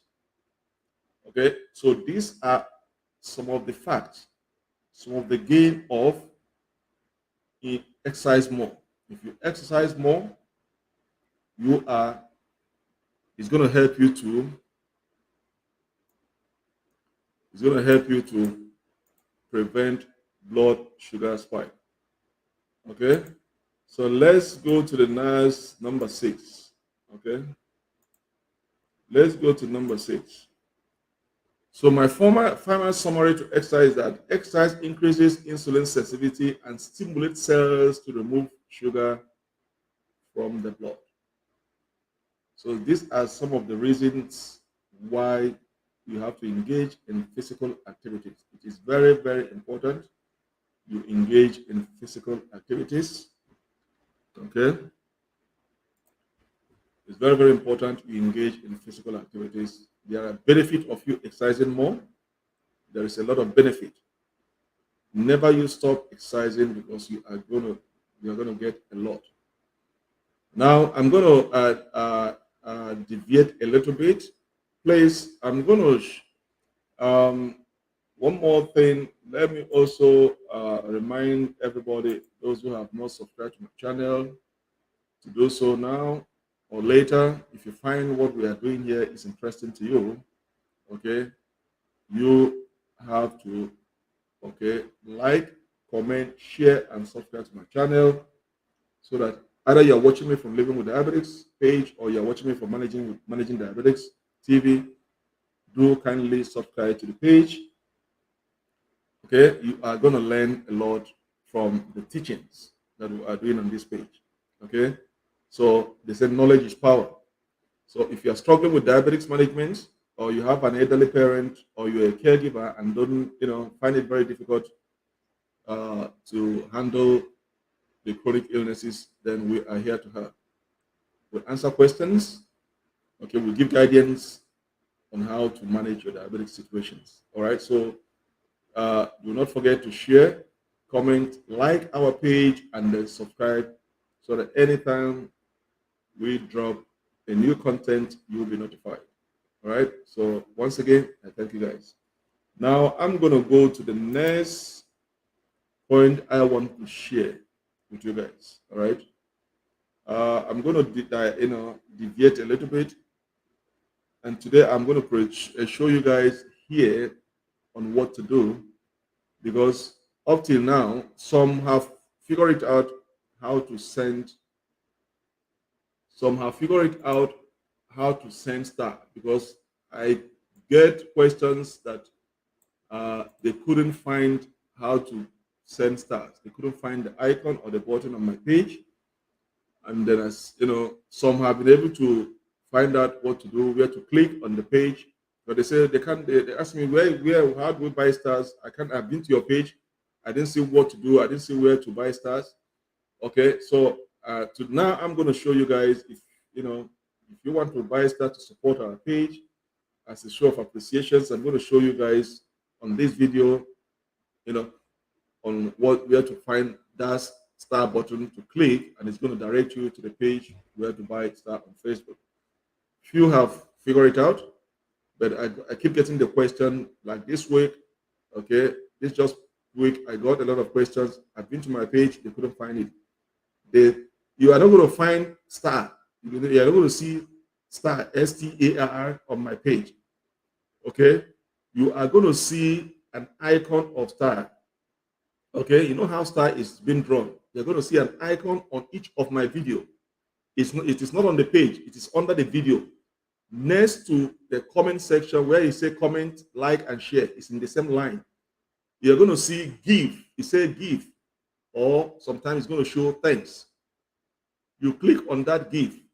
Okay, it's going to direct you to the page where you're going to buy amount of Star you want to buy, and it's going to send it directly to me. So I'm going to share that page. So I'm going to show you guys now where to.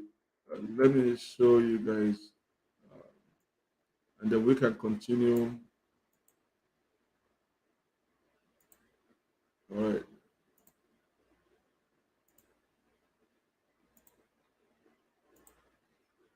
All right. Okay. Now this is one of my video. Okay. I just did a screenshot. This is my video. Okay. You could see you see where it say give there. You see where it say give? Yeah. If you click on this give, if you go to any of my video, because you guys are looking at the page, say, oh, they look at my page. Yes, no. You have to, it is on every video. Just go to any of the video, you're going to see give. You see this give here? Yes, you click on it. Once you click on it, it's going to direct you to the Facebook page where to buy a number of Star. You buy it, it's going to send it automatically to me today because you are clicking from my page. It's going to send it to my page, to me. Okay, and I'll receive it, and I'm going to respond back, or it's going to automatically send you a message back to say thank you for supporting my page. So if you go to any of my video, okay, because you guys are looking at my page at the top. No, the GIF is on every video. Every of my video, you see this GIF. That is where you click. You click on that GIF.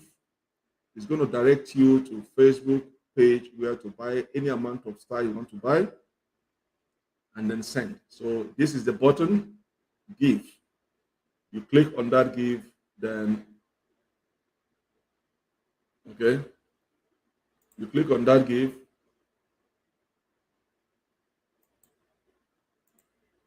So when you click on that give, it's going to direct you to my to the page where to buy Star. So that is why. So let me show you guys today. So I hope this is going to help everybody enough to know where to buy Star. Because you guys they say they're looking where it says Star, buy Star. No, you're not going to see it. If you go to any of my video, it's going to say any of my video, look at where it says give.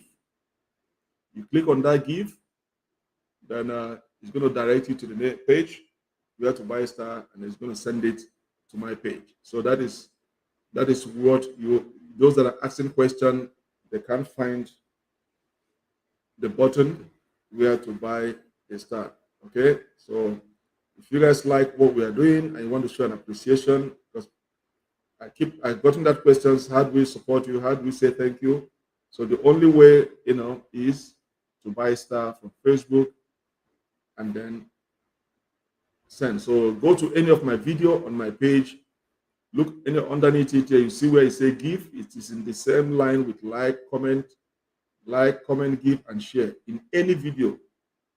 Okay, you're going to see give.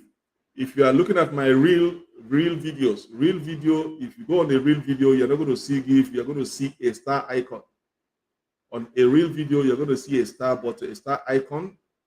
You click on that star, then it's going to direct you to a page. But on my videos, you're going to see give. That is where you click, and it's going to direct you to the next page where to buy Star. Okay. So, Pomfa, you are welcome. Okay. So I hope I've answered.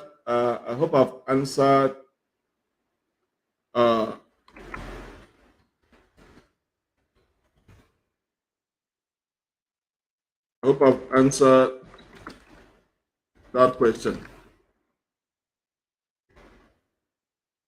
Okay, so if you go to any of my video, you see where it say give. If you want to buy star to want to show support in any video you see give, you click on it there, it's going to direct you to the next page and where to buy the star. So I think I said, let me, since I've gotten that question several times, some have been able to figure it out, and those that have not figured it out, I keep asking. So now I say I'm going to take a screenshot of my page and then show you guys today. So that is where to buy the star. You click on give, and then it's going to direct you to the next page.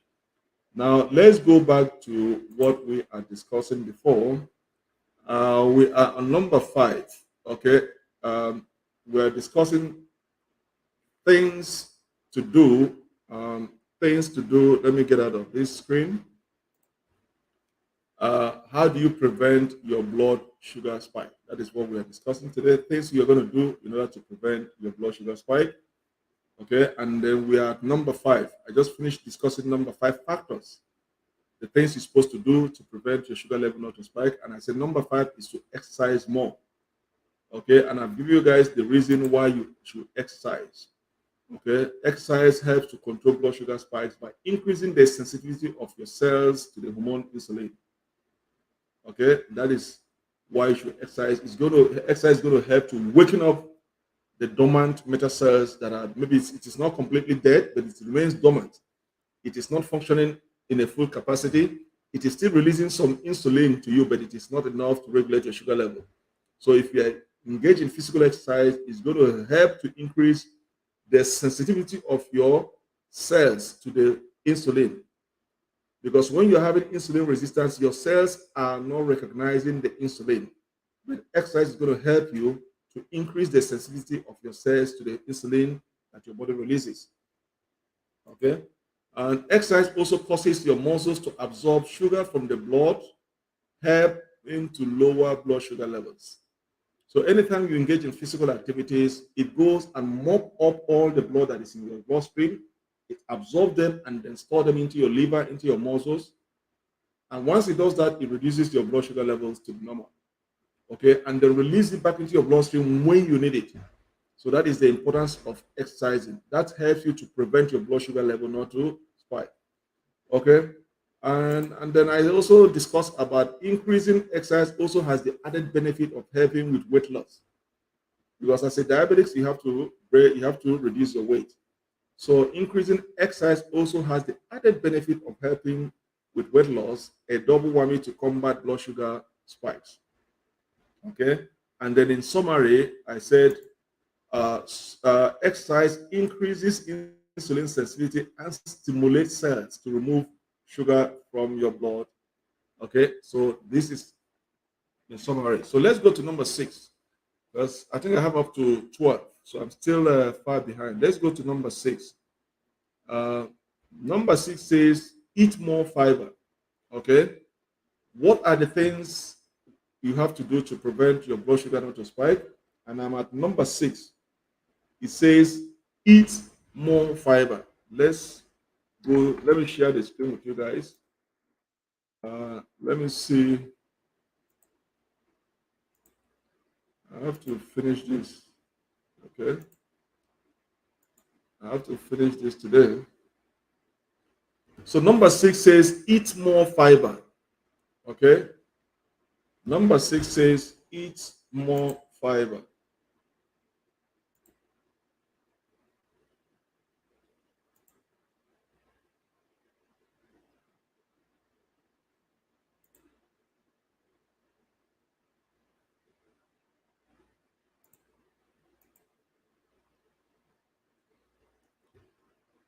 So number 6 says eat more fiber. So if you are eating more fiber and less carb, that can help you to prevent your blood sugar not to spike. Okay. Now, fiber is made up of parts of plants food that your body can't digest. I've said it in my last week video. We have the complex carbs and we have the simple carbs. The complex carbs are those ones that your body cannot digest.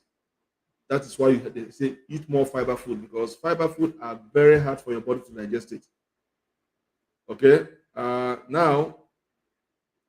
Now, uh, we have two type of fiber. We have the soluble fiber and the insoluble fiber. Okay. Now, let me, for the benefit of that, let me also share this with you guys on my screen. For those that are following, learning, and writing them down. Okay. So fiber is made up of part of plant that your body can't digest. Okay. Those plant, those food that your body cannot digest fall into the complex carbs. Okay. That is why you've been advised to eat more fiber food than simple carbs, refined carbs. Those simple carbs, your body can break them down easily, and you are going to have an immediate effect in your blood sugar level. So fiber is made up of part of plant food that your body can't digest. Okay. Now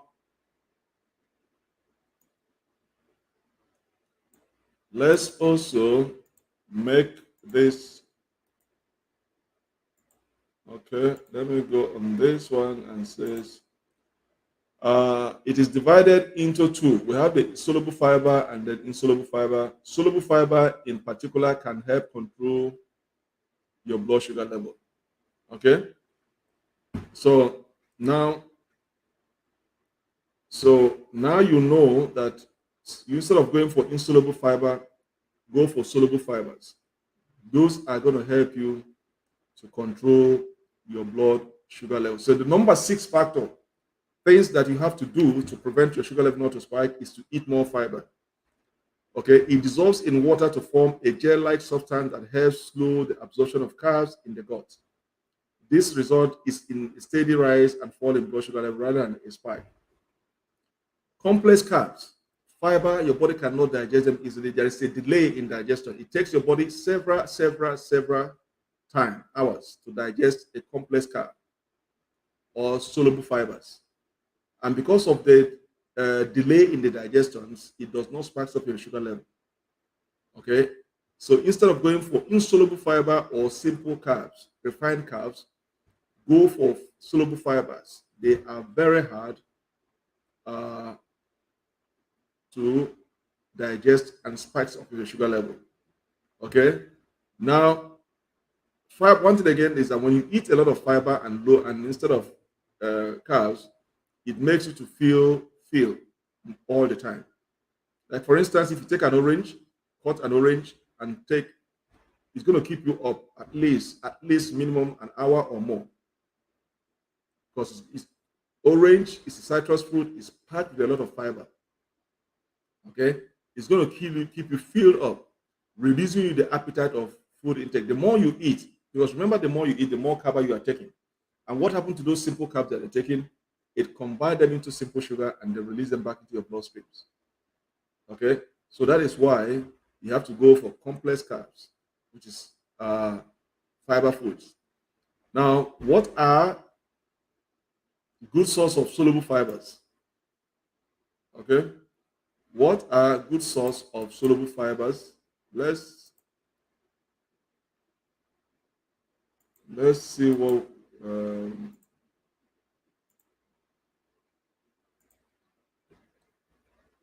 All right.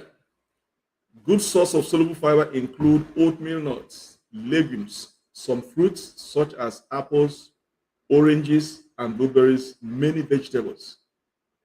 Okay, those are uh, examples of soluble fibers. So eat more of fiber food and reduce your carb intake. Okay, eat more of your fiber food and reduce carb intake. This is going to be very simple. I'm not going to waste much time on it because I've been saying it for a longer period of time, that eat low carbs, more fiber. Okay, so I'm going to go to summary and then we can go to number 7. Okay, number 7, my summary is that fiber can slow the absorption of carbs and then release the release of sugar into the blood. It can also reduce appetite and food intake. Okay, so eat more of fiber food if you're diabetics and reduce your carb intake. It is very, very important. Okay? It is very, very important to eat more of fiber food and reduce your carb intake. Right? So now we are number 6. I still have about 6 more to go. Number 7 says, what is the things you have to do? What are the things you have to do to prevent your sugar spike? Is drink more water. This one is, instead of drinking a lot of soda, drink more of water. Okay, water can prevent you from having your sugar to spikes up. Not drinking enough water can lead to blood sugar spikes. Okay, so let me clear all this here. Let me clear all this for you guys here.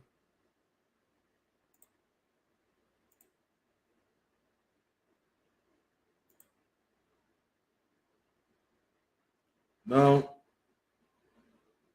number 7 says drink more of water.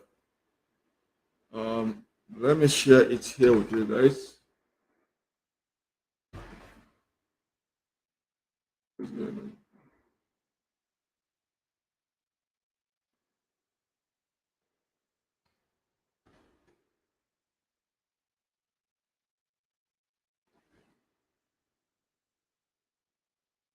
Right, let me share with you guys here.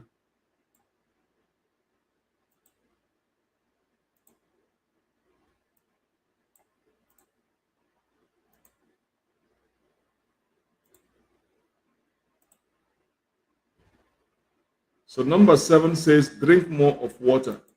Okay.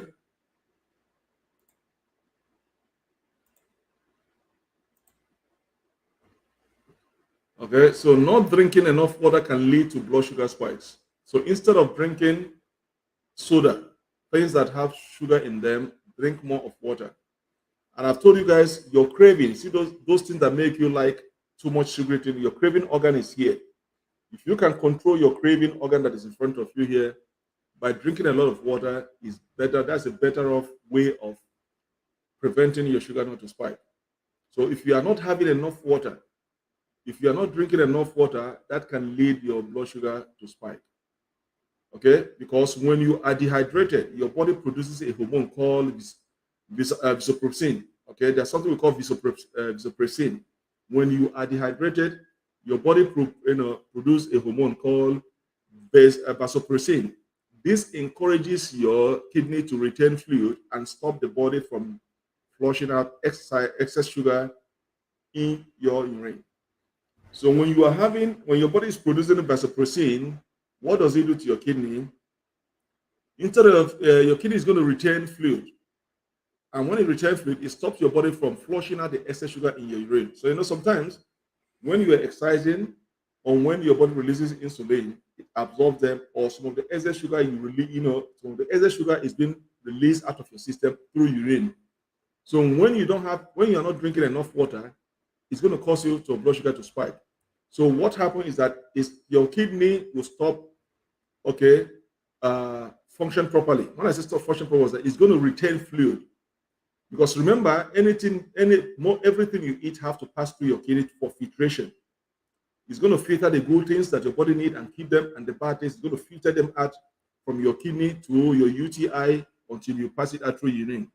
So now, when you are dehydrated, your kidneys, instead of your kidney flushing the excess sugar through urine, it retains the fluid. And when it retains the fluid, your body will not be able to flush the excess sugar in your urine. So that is why you have to drink a lot of water. Okay, it also prompts your liver to release more sugar into the bloodstream. So you see that you're having the reverse. Now your kidney is retaining fluid. It's not flushing out the excess sugar through your urine because you are dehydrated. Now what does your liver does? Instead of your liver to store those excess sugar that your body, that your insulin have absorbed, or when you're exercising, it absorbs the excess sugar and they store them into your cells. So instead of your liver to serve as a storage in storing those excess sugar, it releases them back into your bloodstreams. and then spikes up your sugar level because you are dehydrated.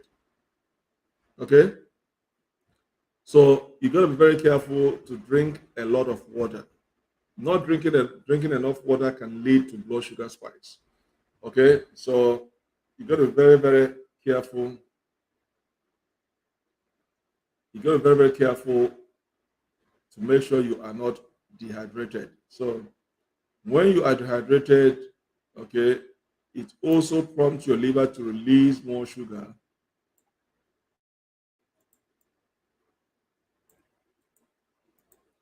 When you are dehydrated, it also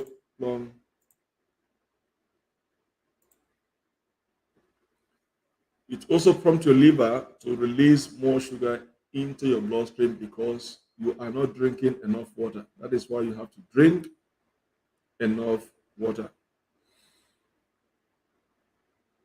Make sure you drink enough water. It is very important you drink enough water. Otherwise, it's going to cause you not to. It's going to cause you to have spike in your blood sugar. Okay. So this is what happened. Okay, when you are dehydrated, your body produces a hormone called vasopressin. This encourages your kidney to retain fluid and stop the body from flushing out excess sugar in your urine. So you must drink enough water. You must drink enough water so that your kidney is not going to retain fluid. Instead, it's going to flush out the excess sugar from your bloodstream, from your urine, and also your liver will stop dumping sugar into your bloodstreams. Okay, so drink more of water instead of soda. Okay, now so that is self-explanatory. I'm not going to waste much time on this. Okay, I'm not going to waste much time on this. So I'm going to put my summary, what I think of. So in summary, dehydration and negatively affect blood sugar control over time. It can lead to insulin resistance and type 2 diabetes. Okay, so I'm not going to waste much time on this. Uh,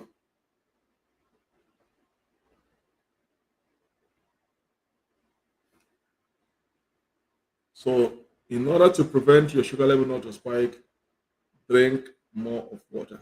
I'm going to deviate a little bit. I want to share with you guys this in terms of your uh,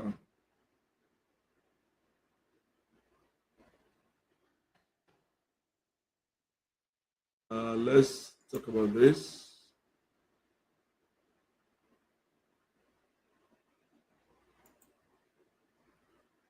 Okay, I want to share this with you guys. Okay, so this is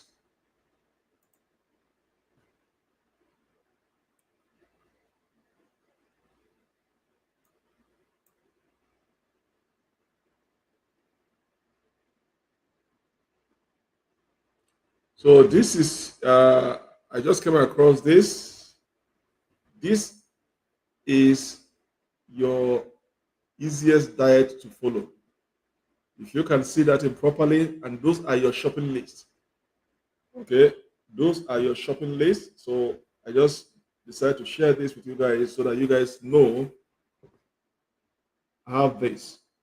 Okay, like on day one, day two, day three, day four. Okay, day one, day two, day three, day four is going to show you guys your morning breakfast, your lunch, and your dinner, and then your shopping list. Okay. So I decided to share. This is a courtesy of Perfect Body. This is a courtesy of Perfect Body. So I decided to share with you guys that is going to help you in your nutrition. This is going to help you in your nutrition, courtesy of Perfect Body. Okay. They are specialists in nutrition and dieting. Okay. So this is going to help you somewhat to know your shopping list, what you need at home, and then this is going to guide you your day one, day two, day three, and day four, your morning breakfast, your lunch, and your dinner. Okay. So this is going to give you a guidance of how your dieting is supposed to be to control your sugar level. All right. So once again, this is it. So now, uh, should I go? I have about four more. I have about four more to go. Uh, I have about four more to go. So we have to go to number 8. So we'll talk about drink more water, and then we have to go to number 8. We have to go to number 8.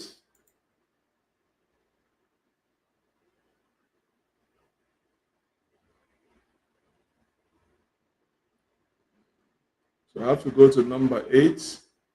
Um, so I'm going to get out of this, and then I'm going to get out of this, and then let's go to number 8. What are the things for you to do to prevent your blood sugar not to spike? So number 8 is introduce some vinegar into your diet. And if you guys don't use, anybody that have not been using vinegar to in their dishes or in their cooking should try to introduce some vinegar. Vinegar is very important. Let me share with you guys. Uh, Introduce some vinegar into, yeah. So introduce some vinegar into your diet. Okay, it is very very important you introduce some vinegar into your diet. Vinegar, particularly apple cider, has been found to have many health benefits. Okay, if you are used to apple cider, keep using it. It has a lot of health benefit. Okay, it has been linked to weight loss, cholesterol reduction, antibacterial properties, and blood sugar control.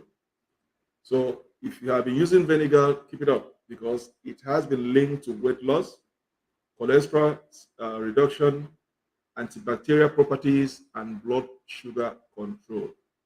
Okay, so introduce some vinegar into your study.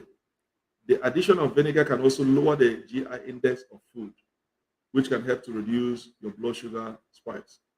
So even if you are consuming some food that have higher GI index, but if you introduce some vinegar in it, it can help to reduce the GI index to low. And when it reduces it to low, it's going to have an effect in reducing your sugar level spikes. Okay, so introduce some vinegar into your diet. It's good. It has some health benefit: weight loss, cholesterol reduction, antibacterial properties, and then blood sugar control. Have it, you know. Uh, Let me go. Okay, remove this. Let me remove this. Let me remove this. Okay.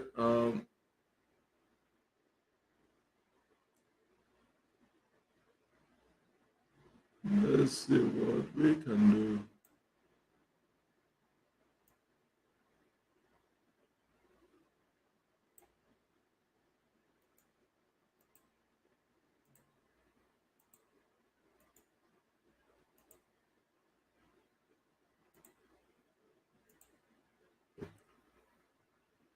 So vinegar, particularly apple cider vinegar, has been found to have many health benefits. It has been linked to weight loss, cholesterol reduction, antibacterial properties, and blood sugar control. So if you are not using vinegar, try to introduce vinegar into your dieting. It has some benefit, you know. Uh, so also, if you are consuming food that has a high GI index, when you introduce vinegar in it, it's going to help to reduce the high GI index, and in effect, will also help you to reduce your blood sugar spikes. So vinegar has been shown to increase insulin response and help control blood sugar when taken with carbs. So that in itself when I say introduce some vinegar, is self-explanatory. So I'm going to go to my summary, and then for you guys to understand um, that vinegar has been shown to increase insulin response and then help to control your sugar when taken with carbs. Okay, remember you have to reduce your carb intake. You have to reduce your carb intake. It is very, very important. Reduce your carb intake. Once again, let me go back and say if you have forgotten to subscribe to my channel, please do so. Okay, if you have forgotten to subscribe to my channel, please subscribe to my channel, comment, share, and like at all times. Okay, share and like at all times. All right, we are here to answer your questions. We are here to answer your questions. So I've given you guys 8 factors, things that you have to do, things that you have to do to reduce or to prevent your sugar not to spike. Okay, I'll give you guys. I'll give you guys 8 factors today. Things that you're supposed to do to prevent your sugar level not to spike. Okay, so everything about diabetes is management of your sugar level, not to go out of control. And I've said this several times: is knowing the basics. Once you know the basics, it is very, very important. Knowing the basic is very, very important. Let me remove this and let me put this back. Okay. So knowing the basic is very, very important. Once you know the basics, things to do, you can interpret the symptoms, you know what your sugar level is telling you, then you are in control of your situation. You are going to live a normal life. It becomes so hard and so confusing is when you don't have a clue of diabetes. And then you start seeing symptoms, start feeling illness from one illness to another. You keep asking yourself questions. And when you become worried and confusion, it start getting into you. But once you are equipped with the knowledge about diabetes, things you're supposed to do and things you are not supposed to do, you know the dieting aspect of it, you know the medication aspect of it, you know that you have to lose weight. All those components add together gives you all the equipment and necessary knowledge for you to manage your diabetes and live a normal life. And that's going to help you to prevent from all kinds of all nerve damages and organs because you are not taking control of your situation by yourself. And if you're a caregiver, you know you can interpret situations. When you have symptoms, you should be able to know when a symptom arises, and you should be able to know what to do next. Then anxiety is not going to kick in. Worriness is not going to kick in because you know what is happening and you know how to take control of it. And then you are preventing yourself from ending up in a hospital. So it's very important you know the factors, things that you can do to prevent your sugar level not to spike up. Okay. Once you know all those things, then you're on a good way to managing your situations. Okay. For the benefit of those, I'm going to show it one more again. I'm going to show it one more again for those that have been asking me. I'm going to show it one more again for those that have been asking me how where I can't see the star button. I can't see the star button and know how to send the star. So I'm going to show it one more again. For those that have been sending me email questions that they can't find the star, where they can't find the star button or the icon where to click and buy the star. Some have figured it out because I've received some stars from some people. Okay, but for those, this is for those who are yet don't know where to find it. Like you cannot find it on the top of my page. It is on every video that I posted. Like if you look at this video that I did with you guys here, if you look here, it says give. It is on all every video. It is on all videos. It say give. So anywhere you go to my video, pick any of my video, you see give there. Yes, you click on that give. It's going to direct you to the next page where to buy star and then send. So it is not that because people are looking where they can see star on the page. You say, I can't see where they're writing star there. Yes, so the confusion is there. So that is why I have to do this video. I have to do a screenshot of one of the video.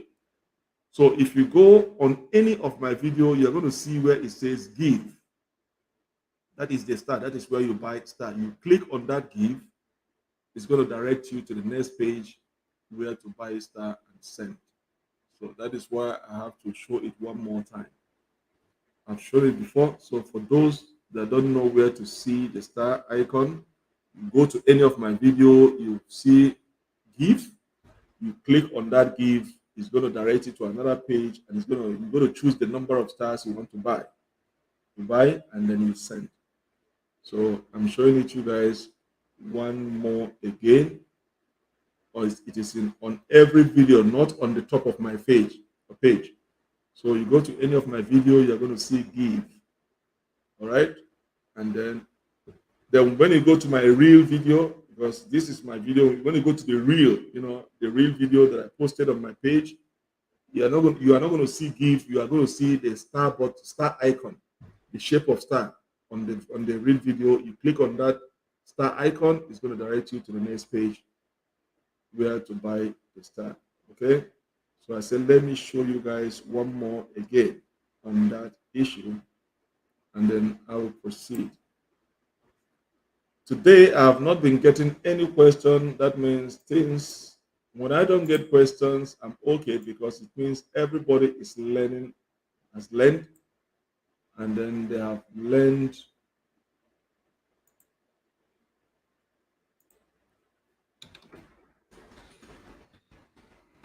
Have learned, so that makes the job easy for me. Okay.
Margaret,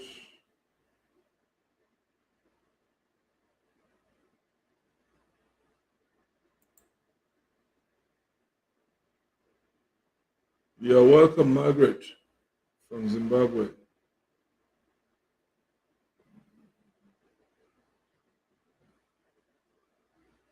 You're welcome, Margaret. Margaret Maneru or Mangwanani or Masikat. I don't know whether it's Maneru or Mangwanani or Masikat in Zimbabwe now.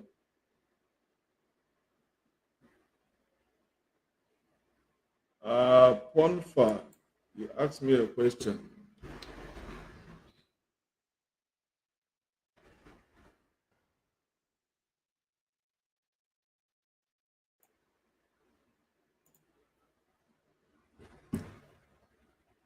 Uh,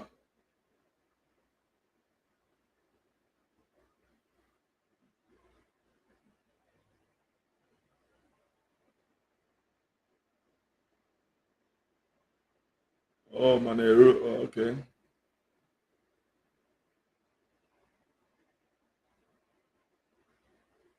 Okay, Siabonga.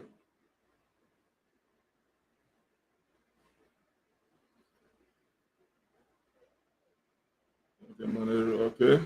Thank you. Thank you, Siabonga. All right. So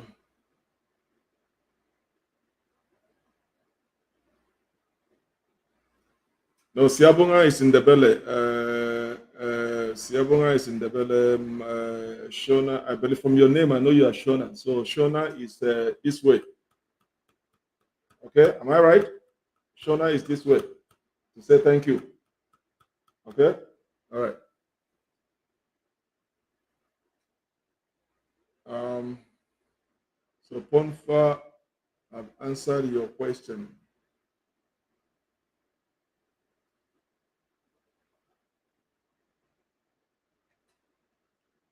I'm open to question. Anybody who has question can feel free to ask me any question before we continue. Um, so let me go back to what I was discussing. Today's we're discussing about how do you prevent. I was discussing how do you prevent your blood sugar to spike. Okay. Um, so I've given you guys eight. I still have four more.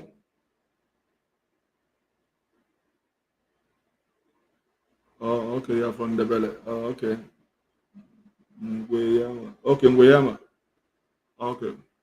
So Siabonga. Siabonga is okay. All right.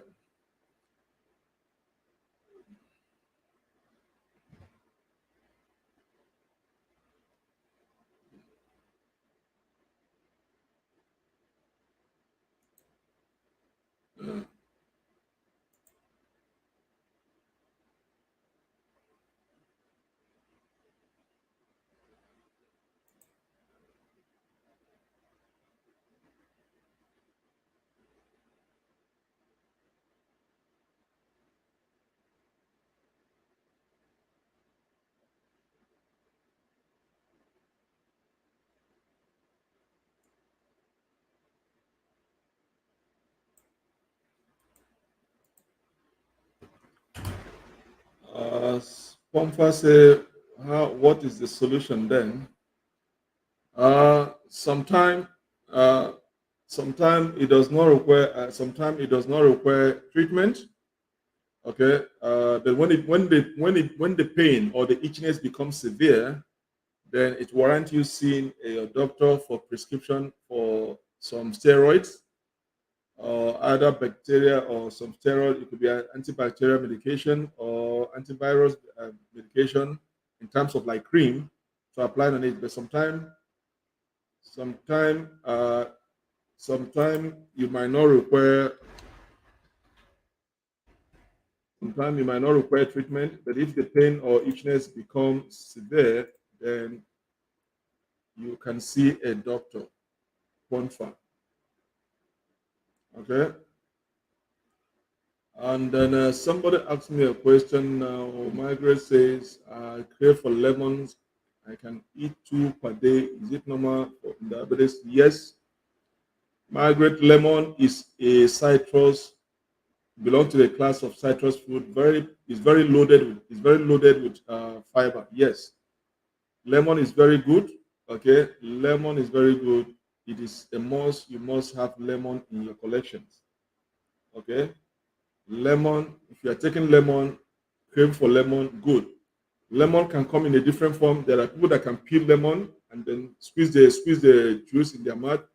Some will just cut it into four and put it in a cup of water, leave it to simmer a little bit and drink it. You can have a lemon tea. You can have a lemon drink. So yes, lemon is a powerful agent, loaded with fiber to help you manage your type 2 diabetes. So keep it up. If you are taking lemon, lemon is good. Apple cider vinegar is good. Grapefruit, these are powerful agents. They are loaded with fiber and they can help you to manage your diabetes. So, yes, go ahead and take lemon if you are craving for lemon. It's a very good source of fiber and can help you to manage your type 2 diabetes. Yes, it is normal. I have a lot of lemon, so I take it a lot to manage your diabetes so that your sugar level doesn't spike up. So keep it up, Margaret.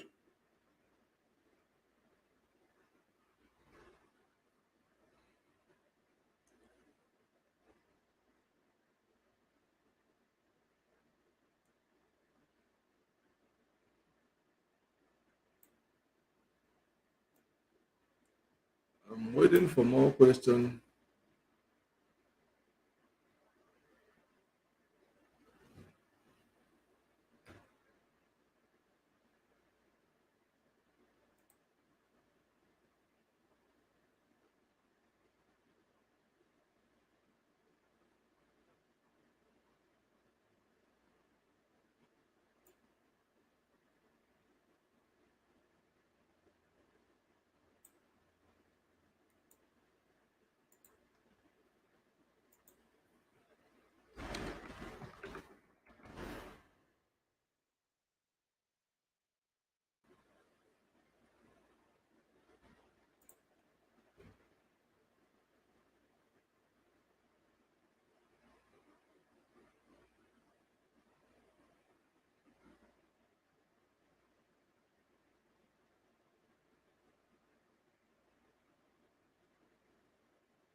Um,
okay,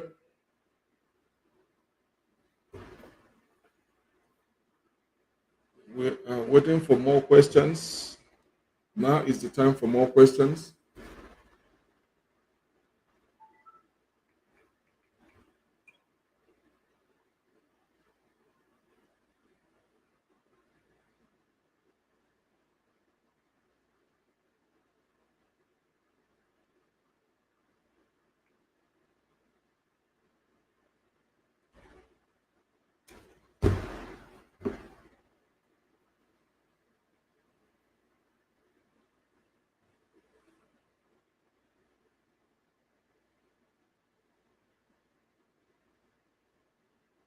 Any more questions?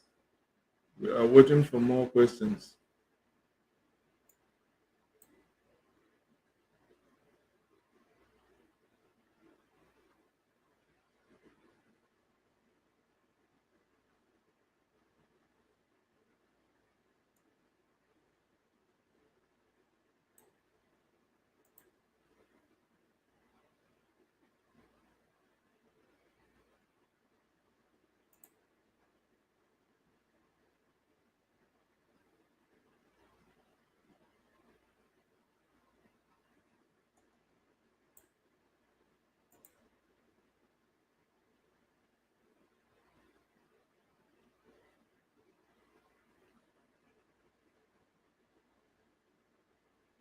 Go ahead and ask your question. I'm waiting.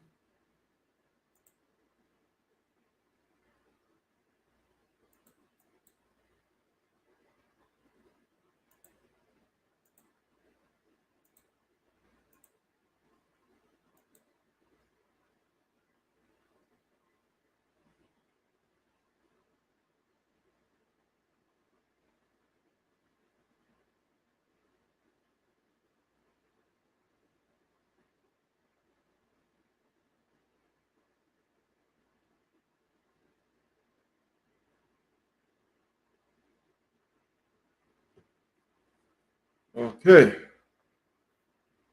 If there's no any other question, then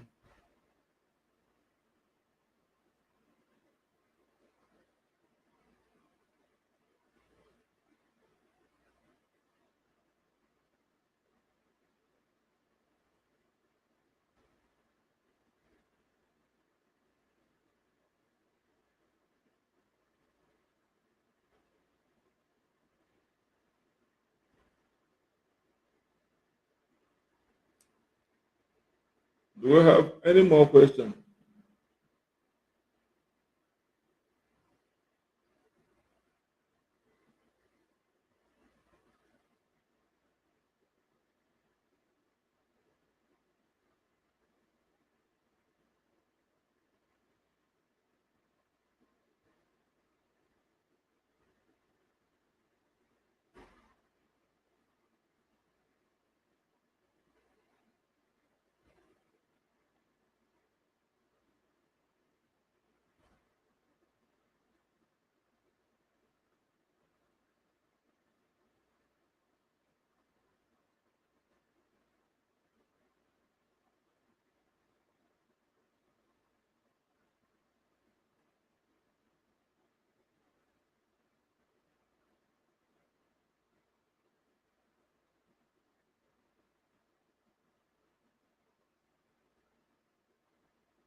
All right. Okay. If you guys don't have any more questions, I'm gonna call it a day. I've been here for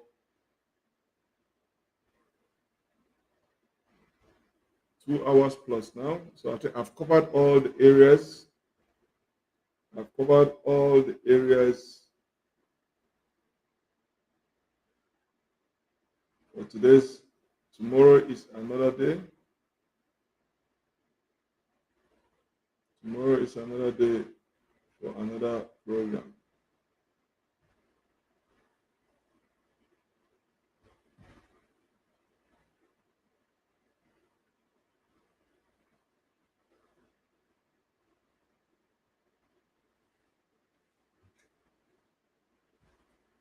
So, if in the absence of no more further questions, um, then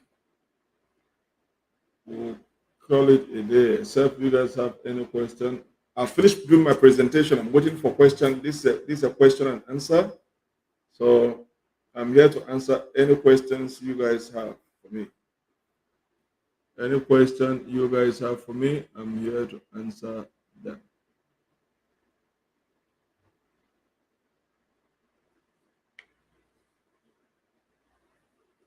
So the ball is in your court. If you guys have any question, feel free to ask me any question.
Okay.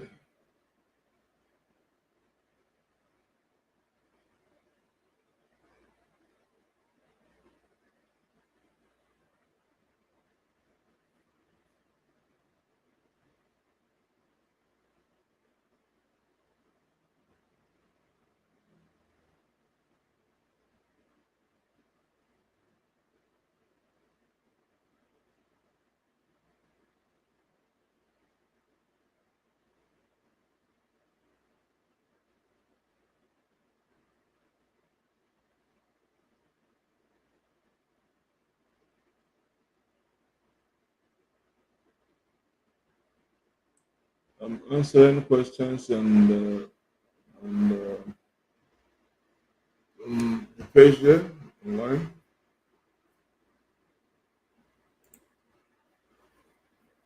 Comfort says, "Can I eat normal orange two per day?" Yeah, you can eat orange. I've said the orange is good. You can eat orange. Orange is good. It keeps you filled up. So two is fine. It doesn't spike up. It doesn't spike up your sugar level. So two is fine. You can eat orange. Okay.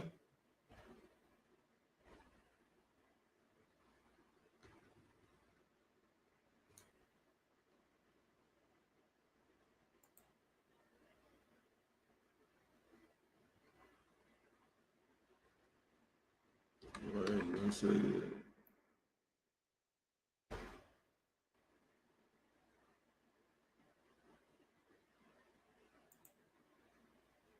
yes, you can eat orange.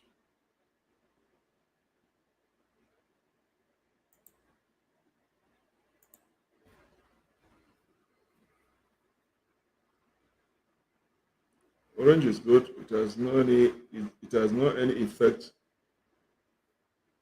on you can it doesn't affect your sugar level. Two is fine. Two is fine.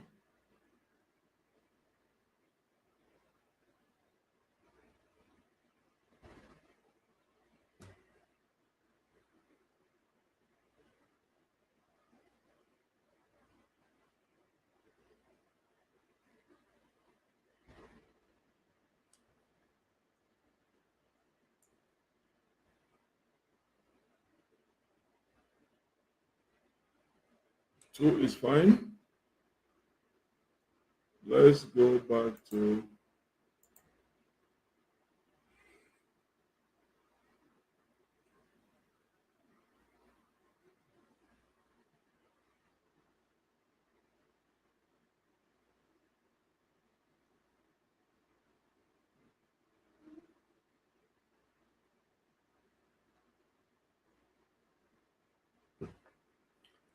Yes, send in your question, so that we can round up.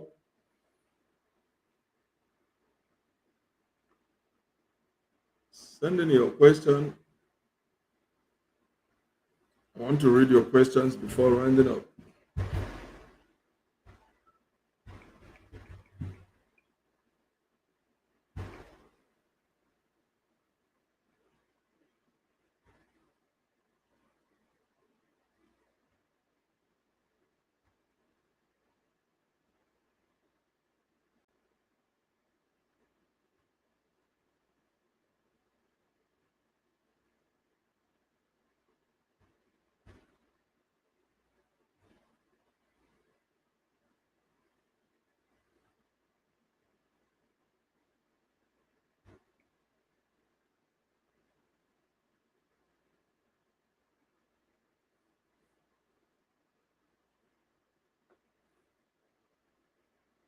Send in your question. Okay. I have another question that coming now. Melanie is watching from Kenya.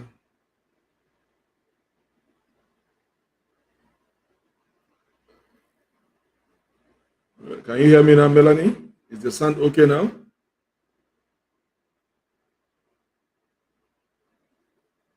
Is the sound okay now? Can you hear me?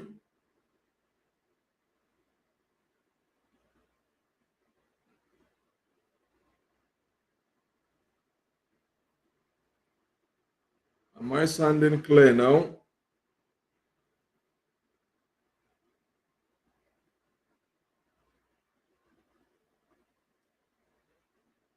My mic is here, so I don't know. If you still cannot hear me, let me know. But if the sound is okay, let me know. If the sound is not okay, let me know. All right. I'm trying to answer some questions on YouTube. So while I'm waiting for you guys to ask me your question, and then we'll take it from there. I've finished my presentation for today. So for those that just came in late, will have to wait till when I download the video, they can watch it. So now I've opened the floor for questions. Okay. I'm waiting for questions.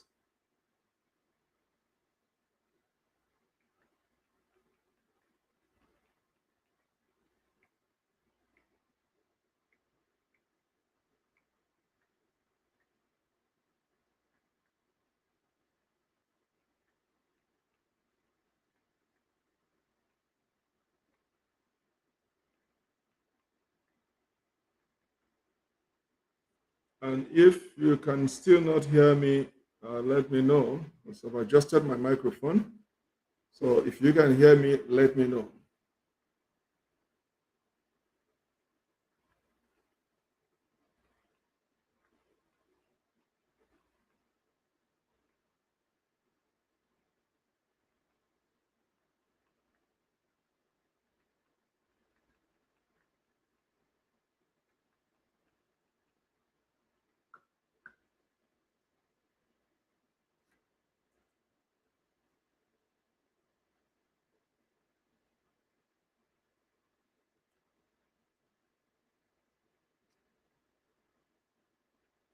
So I'm waiting for more questions, and then we take it from there.